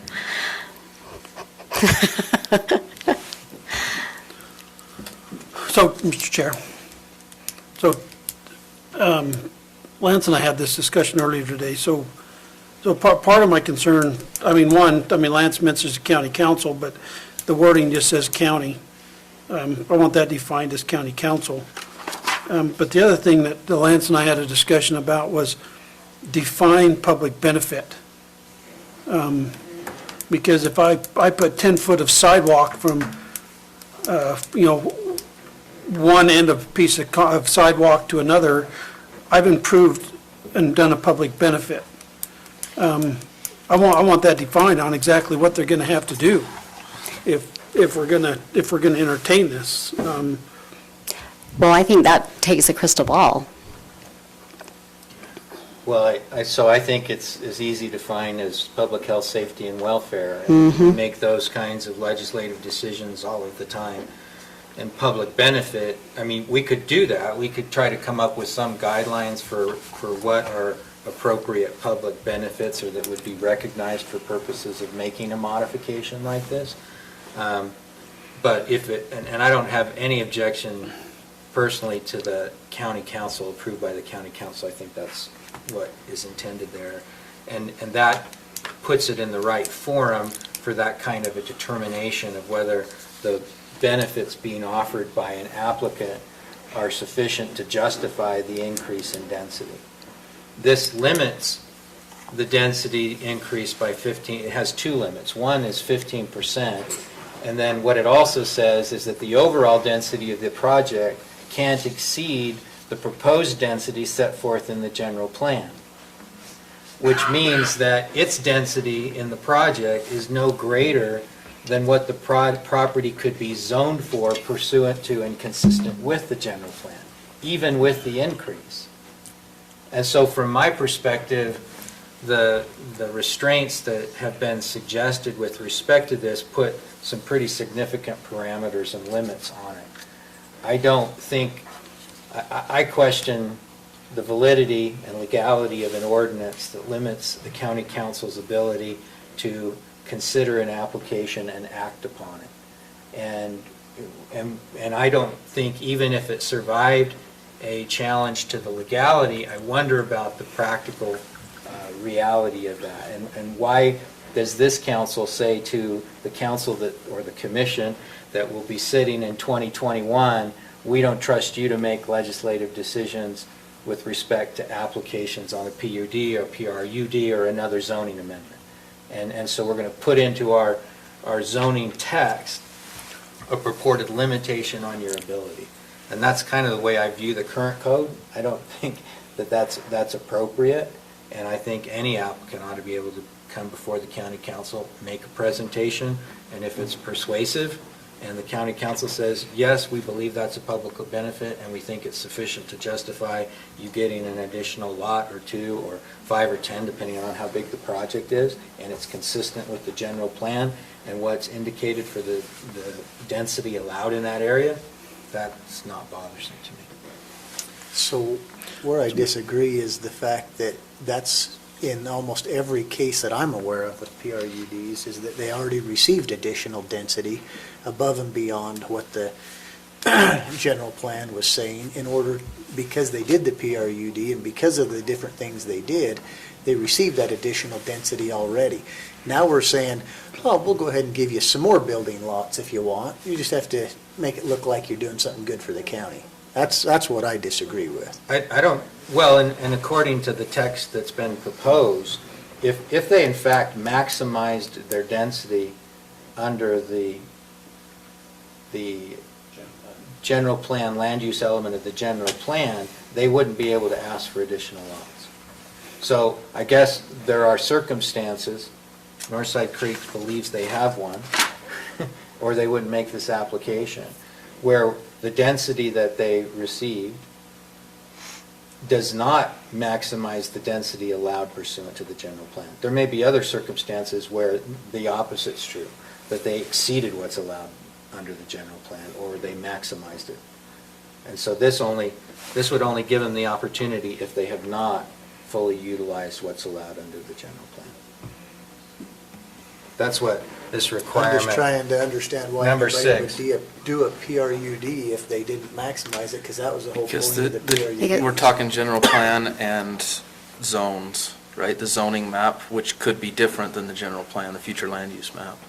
So it may have been, say, RR1 on the zoning map when they did their PRUD, and maybe they've got, smaller than 1 acre lots, but the general plan may have that area as half-acre zoning in the future. That's where it would come into play. I look at it, that the decision was made at the time with the effort to preserve the open space, and that's why they allowed the cluster housing, that's why they allowed the PRUD, and I think we leave it the way it is. Because you're not just opening the door for these guys. When you make that change to that ordinance, you open it to every PRUD out there. And I think too I many don't times. know, how many are there? Yeah, I agree. You would be open. Yeah, you're opening the door. I don't know how many there are. I don't know an exact number, but there's quite a few. There's over 40.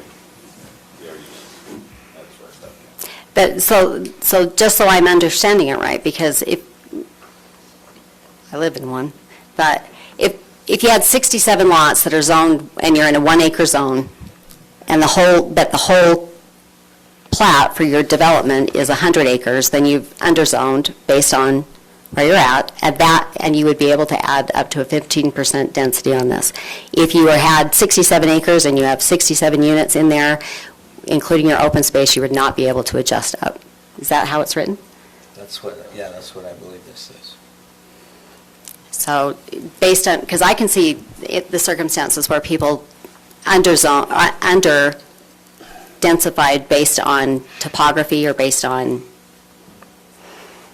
multiple things, where a road was, but it does, my concern would be if you are now the general plan says instead of 1 acre lots, you're half-acre lots, and now you're going to subdivide in that area and go to the current density instead of the original density when the PRUD was done. Is there wording to address that? Because that would concern me more than. The limitation of it beyond that situation would just be that it's only 15% of the original approval. So the original approval language would stop something like that. Because I can say, I do know that there is a lot of concern over in the Cottonwoods where we're talking about this, over where people are exercising and walking, not this time of year because you'd have to be crazy to be out there in the snow. But there isn't a safe place to go along that road, and that's the road to Browning. So people are leaving Browning, they're walking up and down that road. Browning has that concern. I've had that conversation with Browning multiple times over how do we bring safety to that area and to a road that's become very, very busy because of the development up around it. So it's not necessarily been something that the county council has wanted to address in putting in the additional amenities and getting through there, nor have we had the budget in order to do it in the road fund to be able to address it by widening the road or adding in a sidewalk along that road for the length of that road. So there are some I can see where the flexibility in allowing for health, safety, and welfare or those type of situations is appropriate. It's important to state, though, that we are looking, and staff has tried to just focus on this particular language. I think there's several anecdotal developments we could look at, but there's parameters where, those improvements may already be required. Mm-hmm. Like be already need to be put in place anyway, and so this would have to be public benefit that goes beyond what's required. Right, but I can see the point in needing something to address. Money is all, we never have enough money for what that we need to do or want to do in the county, and to be able to incentivize that through another source is, I think, is helpful. And if you're limiting what those situations are, I'm not uncomfortable with the next person who replaces me actually having a say in land use. So. Any other questions for Lance? Yeah, I just have a quick question. So in the proposed number 1, it says the amount of existing open space, both common and private, shall not be reduced instead of remain the same. What do you see as the difference between remain the same and not be reduced? And then the next question is, how do you do that? I mean, does that mean the only way they could add additional lots would be to subdivide existing lots? Or could they conceivably add area of both open space and additional lots? Well, I don't think that they could. Because under the current rules, you can add area to the PRUD, you just can't add additional lots, so. I think remain the same versus not be reduced, it's a little bit of a push. I think not be reduced is a little clearer so that it says, it's an area. Remain the same, is that the same percentage or is that the same area? I don't know, it might be a little clearer this way as proposed. And then, it would usually be they're adding some area or they'd be, modifying the existing size of the lots. I mean, if you take the ridges, for example, there's lots in there that are 5 acres and there's lots that are 25 acres. And so if they found a way in there to do it, to get one more lot that's at that density, that would be okay. Would it get them their water pump so they could actually have water at the top? Yeah. Oh, sorry, that's Any other Whisper questions Ridge. for Lance? Does the applicant want to speak before we do the public hearing?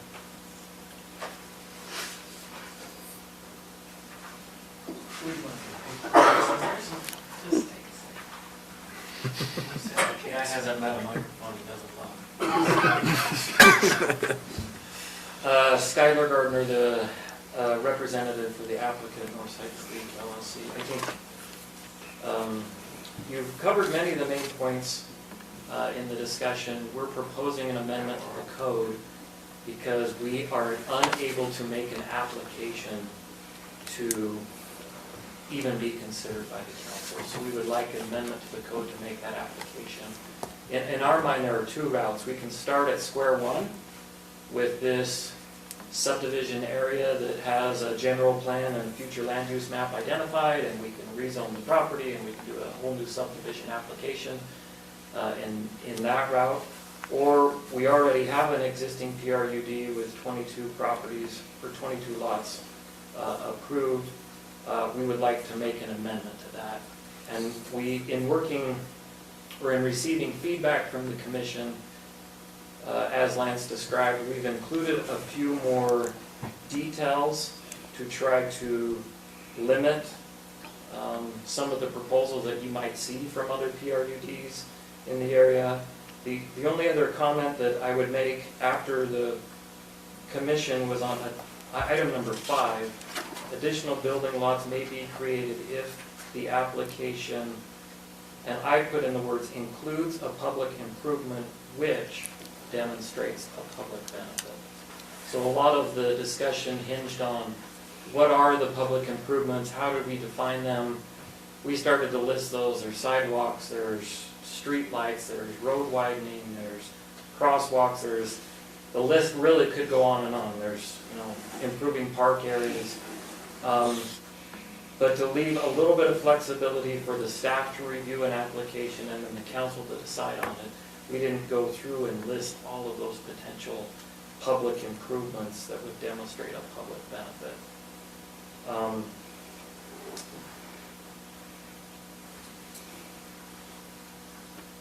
I guess the only other 2 points that I would make is that in specific to our case, we had a PRUD approved, it was recorded, the county removed the PRUD ordinance from the code, and then have subsequently come back with this section 81260C to allow some amendments. We would like to just see that allow for further proposals of public benefit to receive densities back in return. Specific to our application that we would come back with is, you've hit it right on the head, we would not be reducing the overall open space area, it would remain. So on our 110-acre parcel, the open space would remain at a minimum of 70%, but we would be coming back and proposing to reduce our lot sizes to allow for an increased density of 3. And all of that area would be taken from existing lots by adjusting lot lines. So, is there anything that you wanted to add? I haven't gone into the road work that we would propose. Because we're not making that application, thanks for your time. Member Kilmer, I think that answered your question. We're not increasing open space, we're taking it from the existing. Member Newton, we understand what you went through. It just didn't give us the ability to change anything for a public good, and so we're adding that language. And then to the county attorney, this was the county administrator that actually went up and removed part of the county road using probably authority you didn't have in your previous discussion, and it's just not there. And so I'm not sure it should go back. I'm not proposing, but we've got to do something to correct the road that was removed. And that's in a next application if this language is acceptable to the council, so we can come back and show what we would propose to do. We're not in any way trying to set a precedent. I know that's nervousness with all the PRUDs and what you have. Other than these parameters seem pretty onerous, and especially on us. So we did have a development agreement originally. We can't find it signed. Shame on us, our fault for not getting it signed. You can ask Debbie Sessions after this meeting where it went, because we're not sure. But maybe you know that maybe one of the persons that didn't follow through, we were talking about where that development agreement went. It was never signed. Just What never development agreement? I don't remember a development agreement. Yeah. Thank you. There isn't, we can't find one. But we were saying our project manager at the time probably didn't follow through in what he did. We've continued to pay taxes. There's a final plat. We've paid $156,000 in taxes in the last 12 years. We continue to be doing all we can. We now just have an amenity that if we could get some additional lots, and that would help us then do some things for the public good, and we'd like to come back and outline those if this language is acceptable. Did we answer your questions? So I just have one question for Skylar. What was the change that you were saying in section 5? So the first line of section 5, additional building lots may be created if the, so I guess the word "the" goes, if the application includes a public improvement which, and then back, demonstrates a public benefit. So there's actual physical construction that occurs in some shape or form to demonstrate public benefit. Okay, thanks. All right, this item was scheduled for a public hearing. Can I have a motion to go into public hearing? So, second it. Daryl made the motion. Member Valentine. And Member Newton. All in favor? Aye. Aye. Any opposed? Okay. Ms. Kelly has signed the list.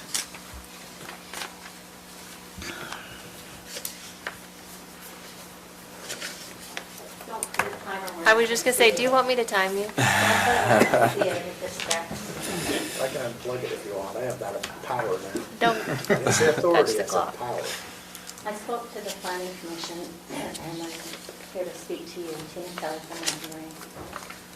This ordinance change is not just for one applicant. It changes the code, so I'm not speaking to one potential application. I'm thinking about potential outcomes. In the past, when PUDs and PRUDs were forming, they were given approvals based on meeting certain criteria the county deemed appropriate.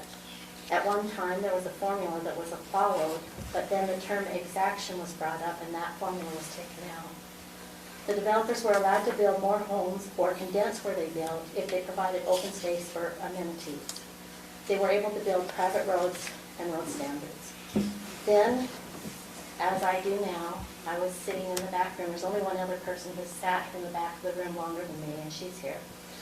If I voiced a concern that in the future these would be changed, I was told by the then planners that this would be in perpetuity.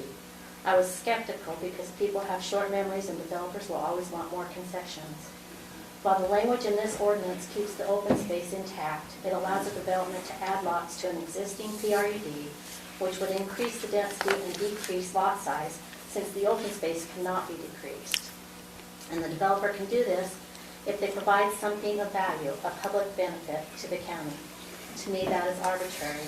It could mean something to one planner and something else to another, or a different council or a future commission. And if you put language in to specify what would be considered a public benefit, then you get back to the term exaction.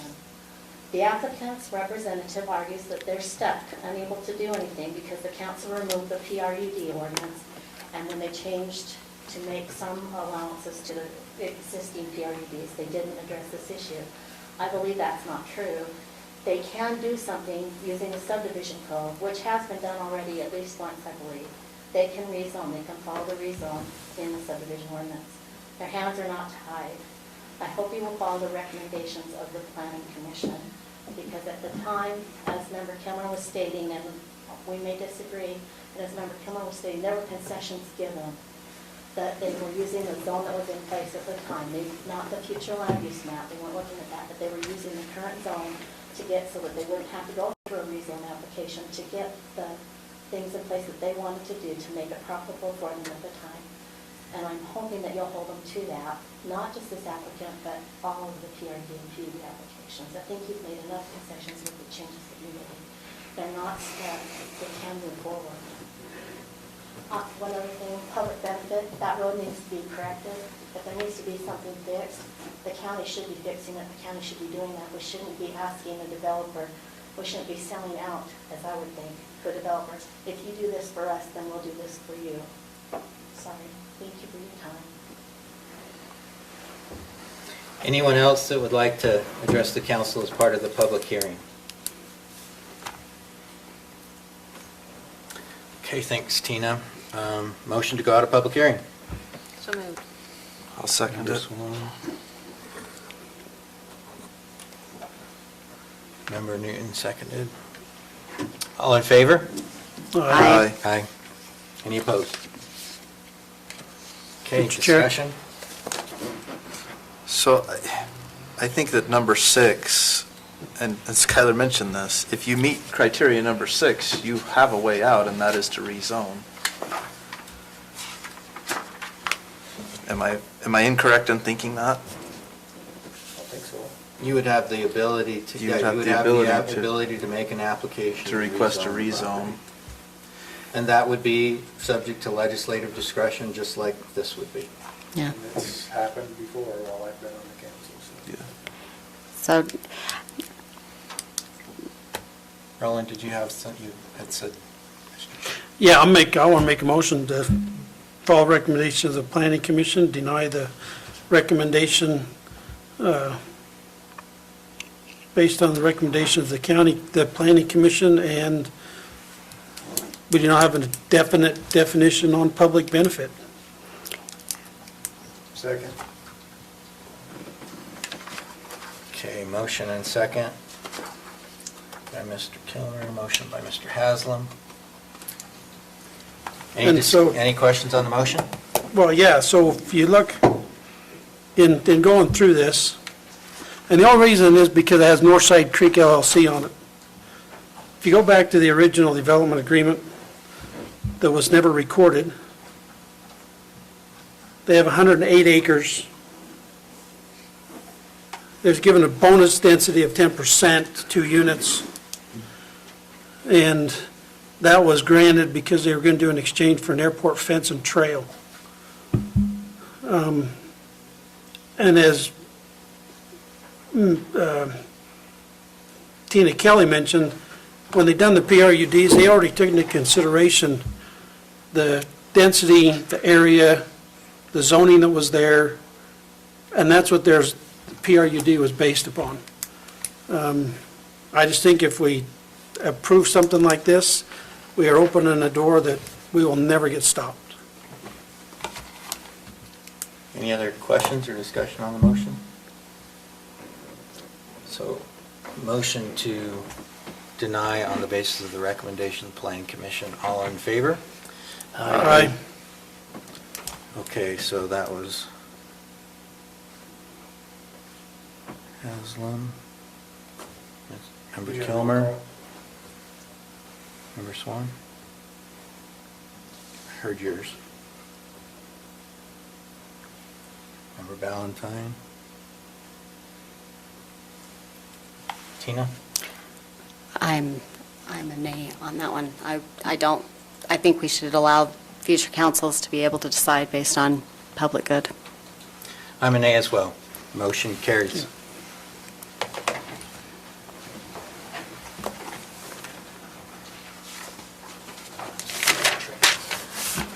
Just for clarification, the motion that I captured was actually based on recommendations from the planning commission and the lack of definition of the public benefit. Is that Yes. correct? Yep. Okay, our next item is item number 3, annual open meetings training. Thank you. You attached in your packet a little slideshow. I wish I was tech savvy enough to run you through the slideshow. I was hoping as you reviewed your packet, you may have had a chance to look at it. You probably will notice the same slideshow as you had last year. It's lovely. Thank you. It's a pretty blue. Yes. State code has a couple of provisions. One is the Attorney General is supposed to notify all county attorneys on an annual basis of any significant changes to the Open Meetings Act. And so, as county attorneys, we just assume if we hear nothing from the AG's office, There was nothing they felt significant enough, and we've not received notice, at least yet, by the Attorney General's office of anything significant enough. The next thing is, we still have to have annual training, and it's the chair's responsibility to make sure that happens. And so, we are making sure that happens. What I did, try and find some material you may find interesting, I just started an internet search of Utah Open Meetings and Utah Open Meetings Training. And the one thing that popped up under Utah Open Meetings Act Training 2020 was our state auditor's website. And they actually have an 8-minute video, and it's informative. I would suggest you watch it. After I discovered the video, I didn't have time to get a copy, and it wouldn't let me copy it from their website.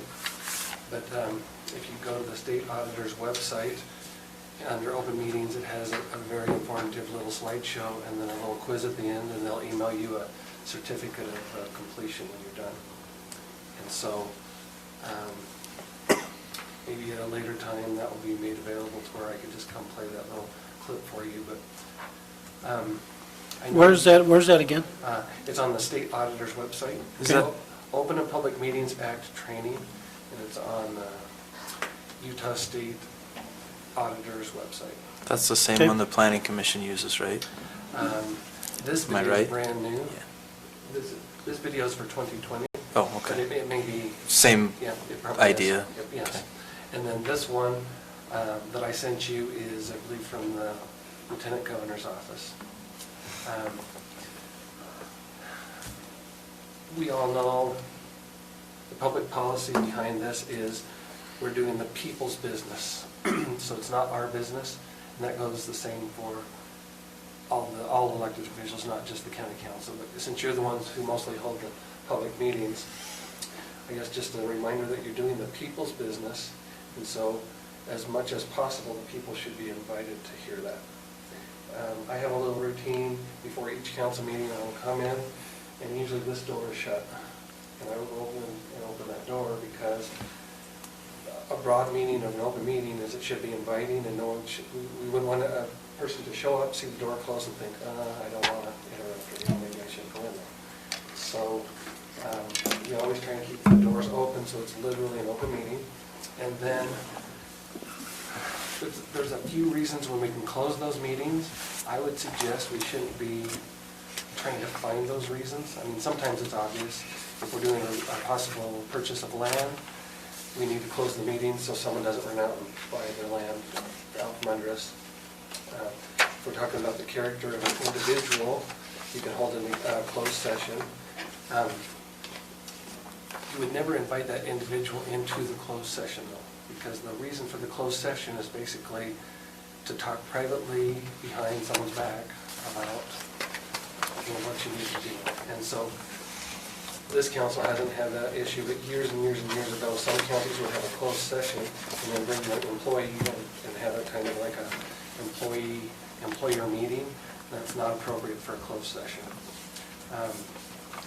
Another thing I would throw out there is there's exceptions for administrative meetings, but I would be careful with those. Even though you technically may be correct that you can have administrative meetings, I would look closely at the timing of those. So a meeting is when a quorum of you are together in the same room, and it's not a basketball game or a dance competition or something else.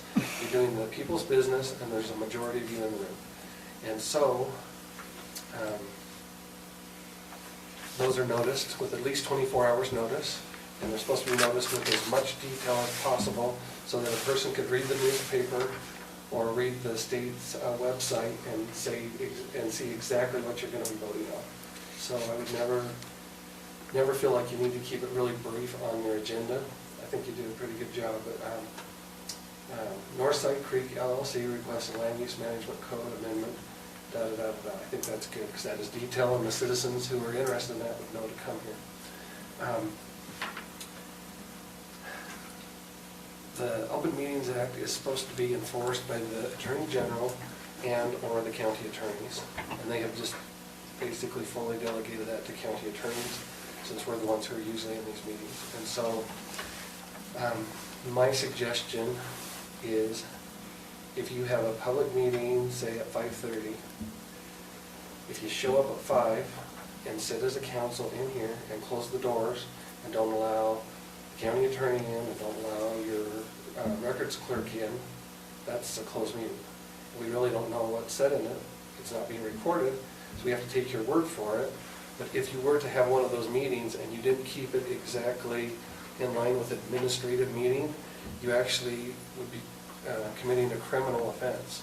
And on the last slide, it tells you that a violation of the Open Meetings Act is a Class B misdemeanor, which is the exact same as your first DUI.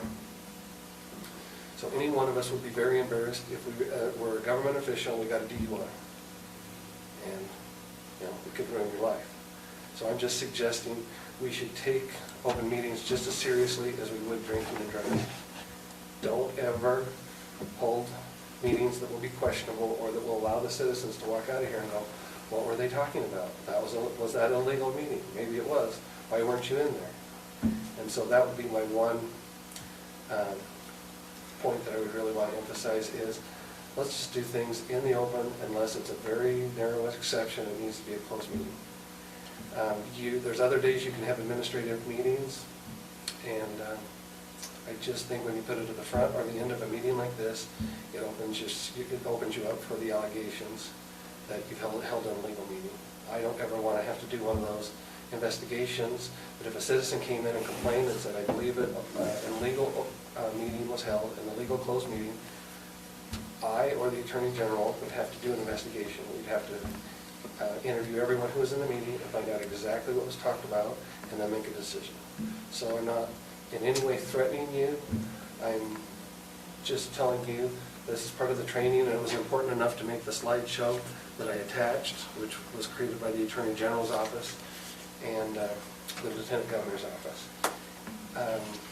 Other than that, thanks for your time, unless you have questions or comments. So I have a question about correspondence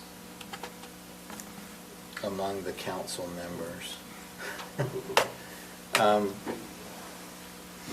So if I just want to send an email saying, here's information that will be discussed at the county council, or I'd like to discuss at the county council, is that acceptable? It is. But we don't want to have correspondence back and forth with a lot of discussion about it. Because it seems to me that ought to be brought to the discussion ought to be held at the meeting. Exactly. Your emails are discoverable, or not discoverable, they are discoverable, but under GRAMA, the Government Records Access Management Act, your emails would be, someone could apply for all of your emails. So it doesn't happen that often, but we could get a GRAMA request that came in and said, could I have all of the county council's emails in the last year?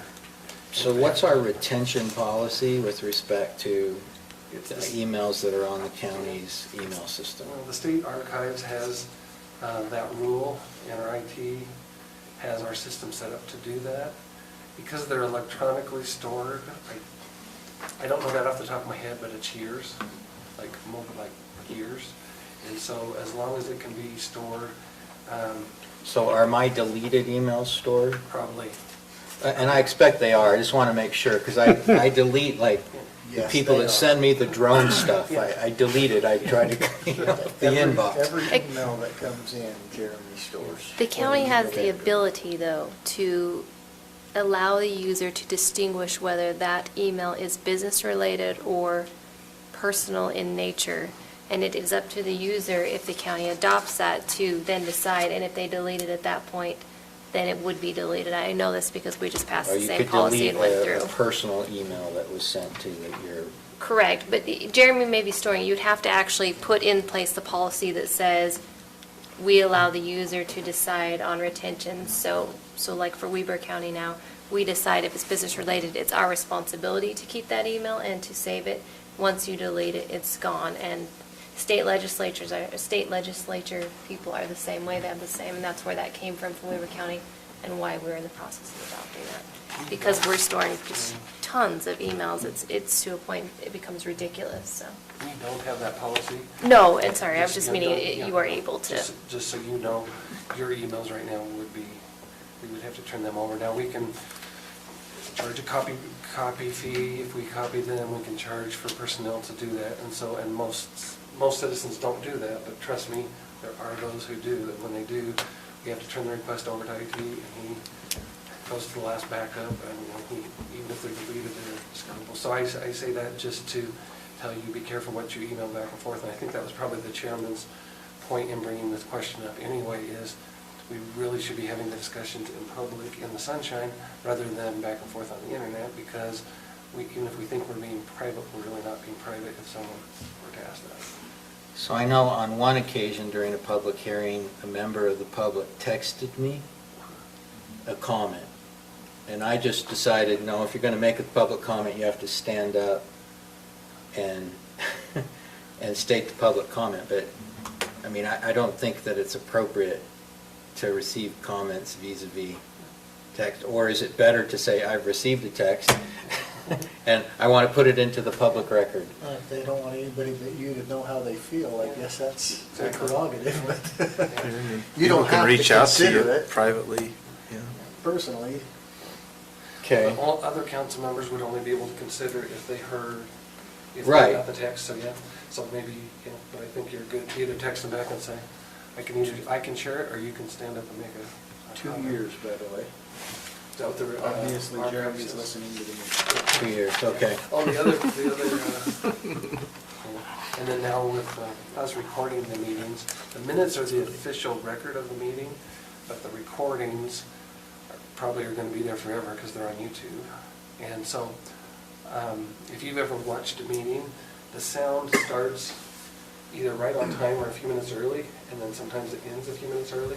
Sometimes you'll see Stacy going to turn the camera off and stuff, but it takes a few minutes. So like if we say this meeting's adjourned, and, I tell member Kilmer, Daryl's a so-and-so, it's forever on that, and so it's kind of entertaining if you go back and look at some of our meetings. He didn't say that. Yeah, exactly. But stuff like that is on last, if you go and watch some of those somewhere. So you do have a mute button here, I don't tell you that, so you can not have government in the sunshine, but, if you needed to take a potty break or something, you didn't want that to be a thing, you could mute this and just say, I'm going to the bathroom, not telling you, and then it's not for everyone to hear. And so there is a mute button if you have a little sidebar. I don't suggest a lot of those, but anyway. So I'm wondering about, is there a way for us to put an agenda item on that allows council members to bring up just like miscellaneous issues, either to recommend them for another agenda item? Sometimes I've seen it like just listed as new business. We used to call it county council business, and it used to be on there. You're allowed to do that, you just can't take votes on it. Right. And so I think what happened was sometimes people would come and talk about something, and then they'd still have to just put it on an agenda anyway to get the vote the next time. But we used to have county council business, I can remember that. Your work session's kind of the same kind of thing, because you go around the round table before your work session's over and say, does anyone have anything? Right, so kind we're of doing similar. that. I'm just wondering if we ought to just notice it on the agenda under council work sessions, county council business. It used to be on there, and I don't know. So can you just add that, just so that it's noticed? I know we can't take a vote on it, but sometimes I'm not sure whether it's something we should bring back for an agenda, or if it's just an administrative item. I just want it to be We have noticed. boilerplate language on there as well for closed session that says, the council may choose to go into a closed session. Anyway, I would just ask that if we're ever going into a closed session for pending litigation, that you touch base with me, just so I'm not surprised. I think that happened one time over the years. Someone said, I'd like an executive session for pending litigation, and I had no idea, I had never even heard of what it was about. And so I would just hope that you could share that with me, just so I'm prepared to help you.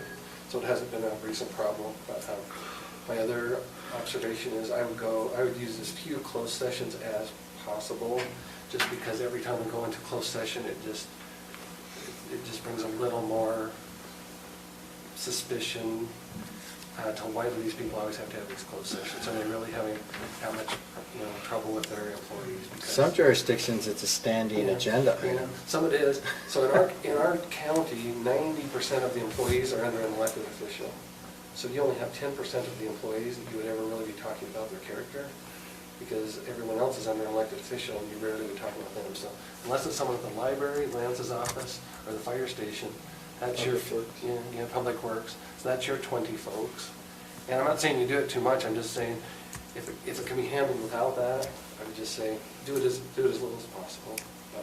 If you've got to do it, there's those exceptions, and you're all aware of those, and we need to put those on the record.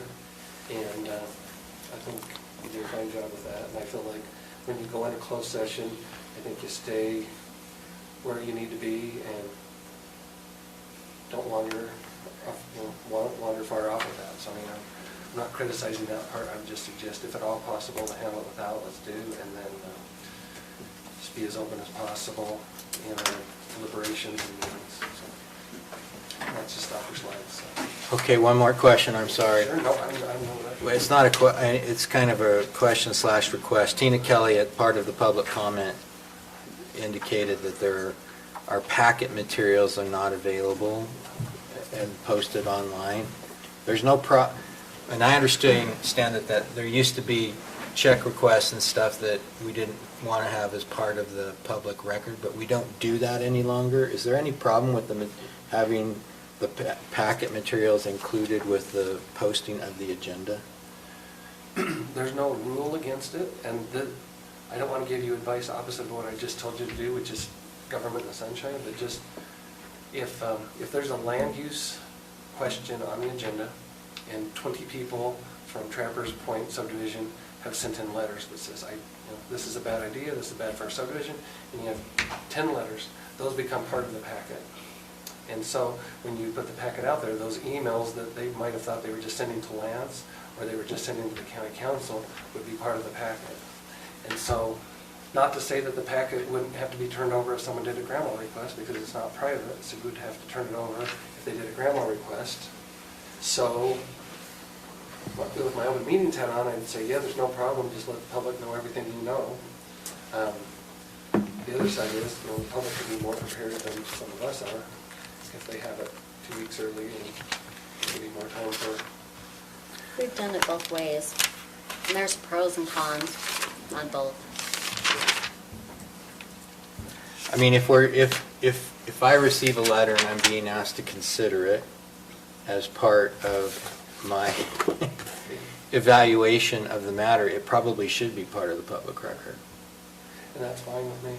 Just so you know, going in, that, sometimes it can pit neighbors against neighbors, so that's government though, so I don't have a problem with it, but you could have 10 emails from these people saying this, and then the neighbors who are reading it are going, I don't like them People anymore. send letters so they don't have to stand up at the microphone and defend their neighbor. And I'm not saying that it shouldn't be public record, I'm just saying that's just human nature. They don't. Yeah, no, I understand. Stacy, do you see I can anything see from the your pros side? and cons. Well, I was about to say, we had started a little policy amongst ourselves that we weren't even going to put anything on the agenda unless you had all of the documentation, unless it was completely prepared.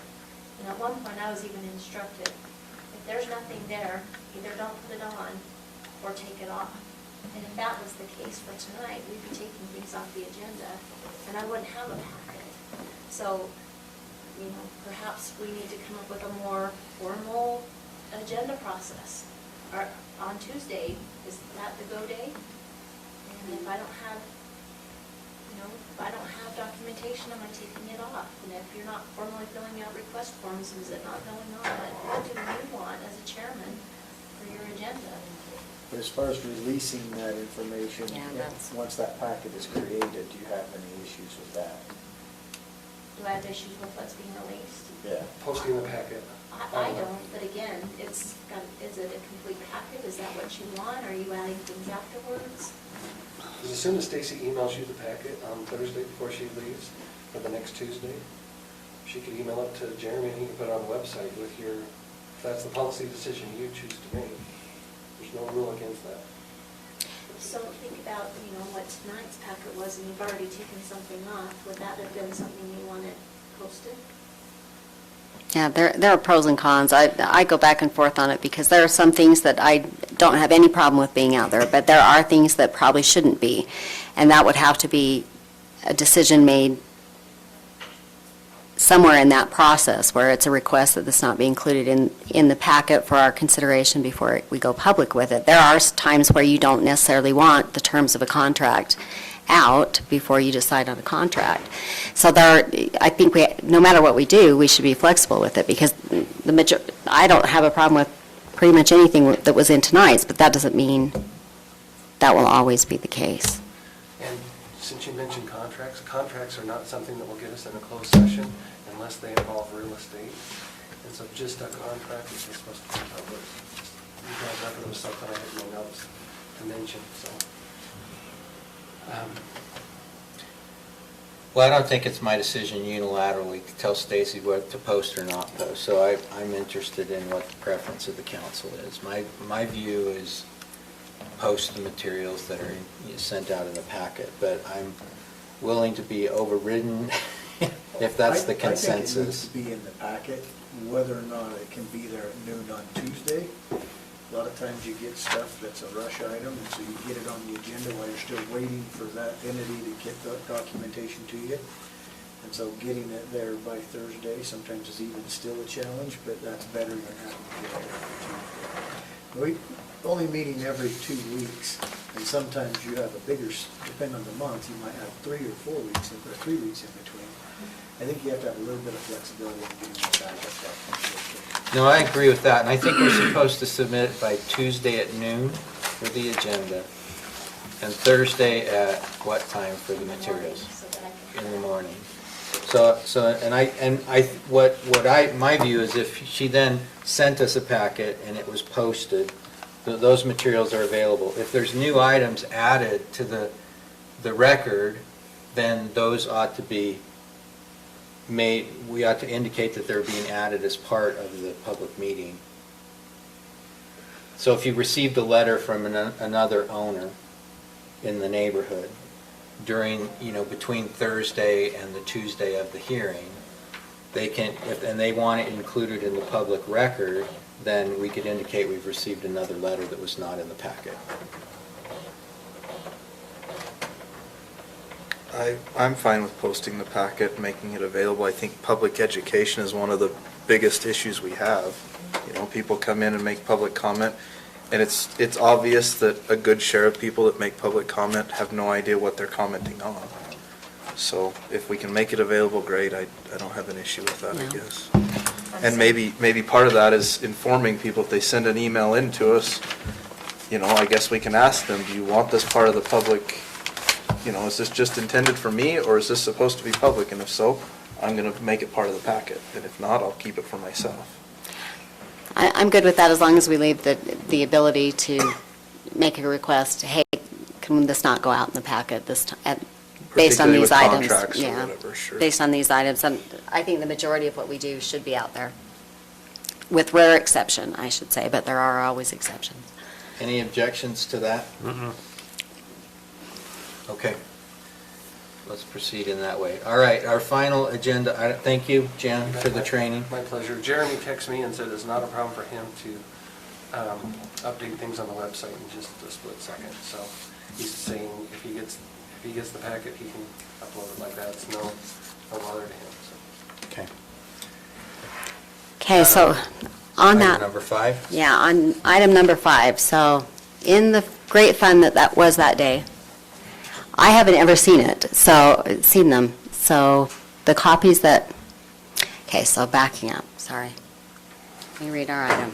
So the Utah Mother of the Year Awards, as I had spoke to Roland and Daryl about it, we had 2 nominees from Morgan County, and the way the organization works, Morgan County has not had nominees very often, but Weber County has, and Weber County always does a resolution.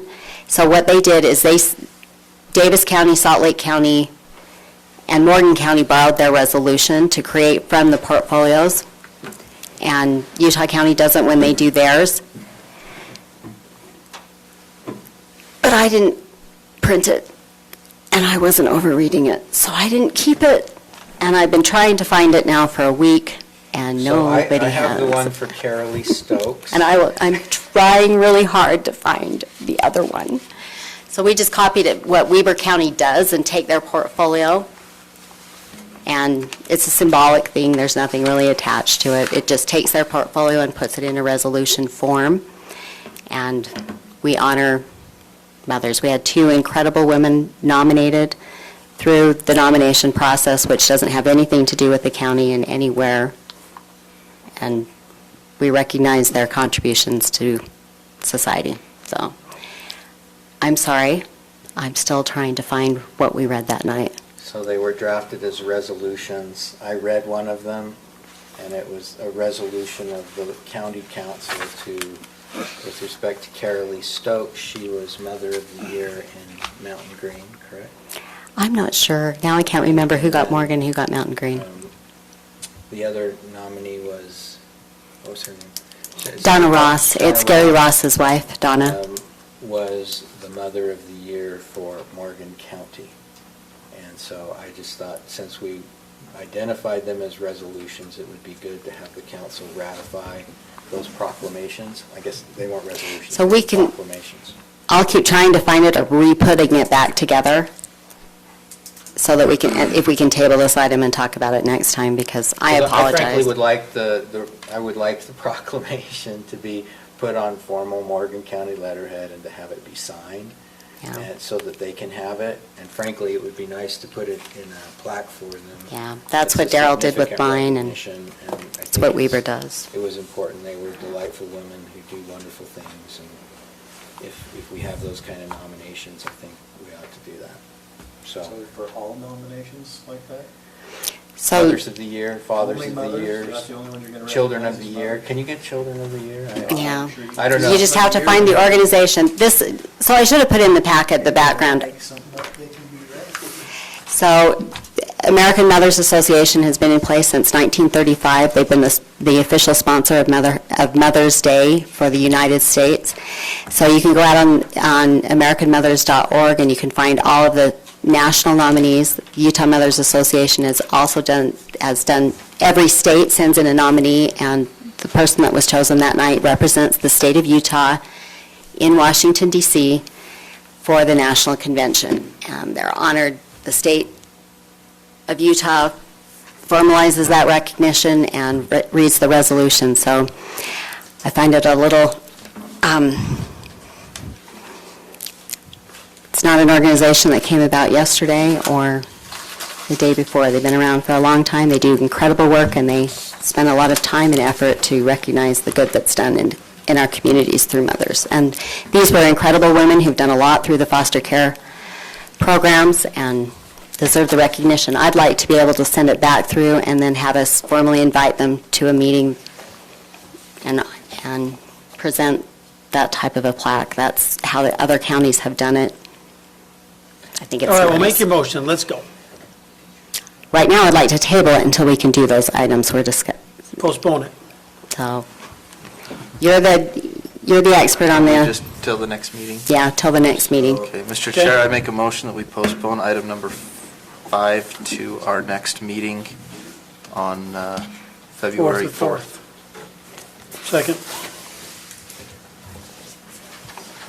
Okay, motion by Member Newton, second by Member Haslam. Any questions on the motion? All in favor? Aye. Motion to adjourn. Seconded.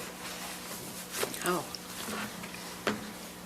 Okay, motion to adjourn by Member Cannon, second by Member Kilmer. Any questions? All in favor? Aye. It was, Aye. I just tried to come up to the same. it was me, but you can. That's yours. I forgot to text my husband. So, on the detail on this, they're not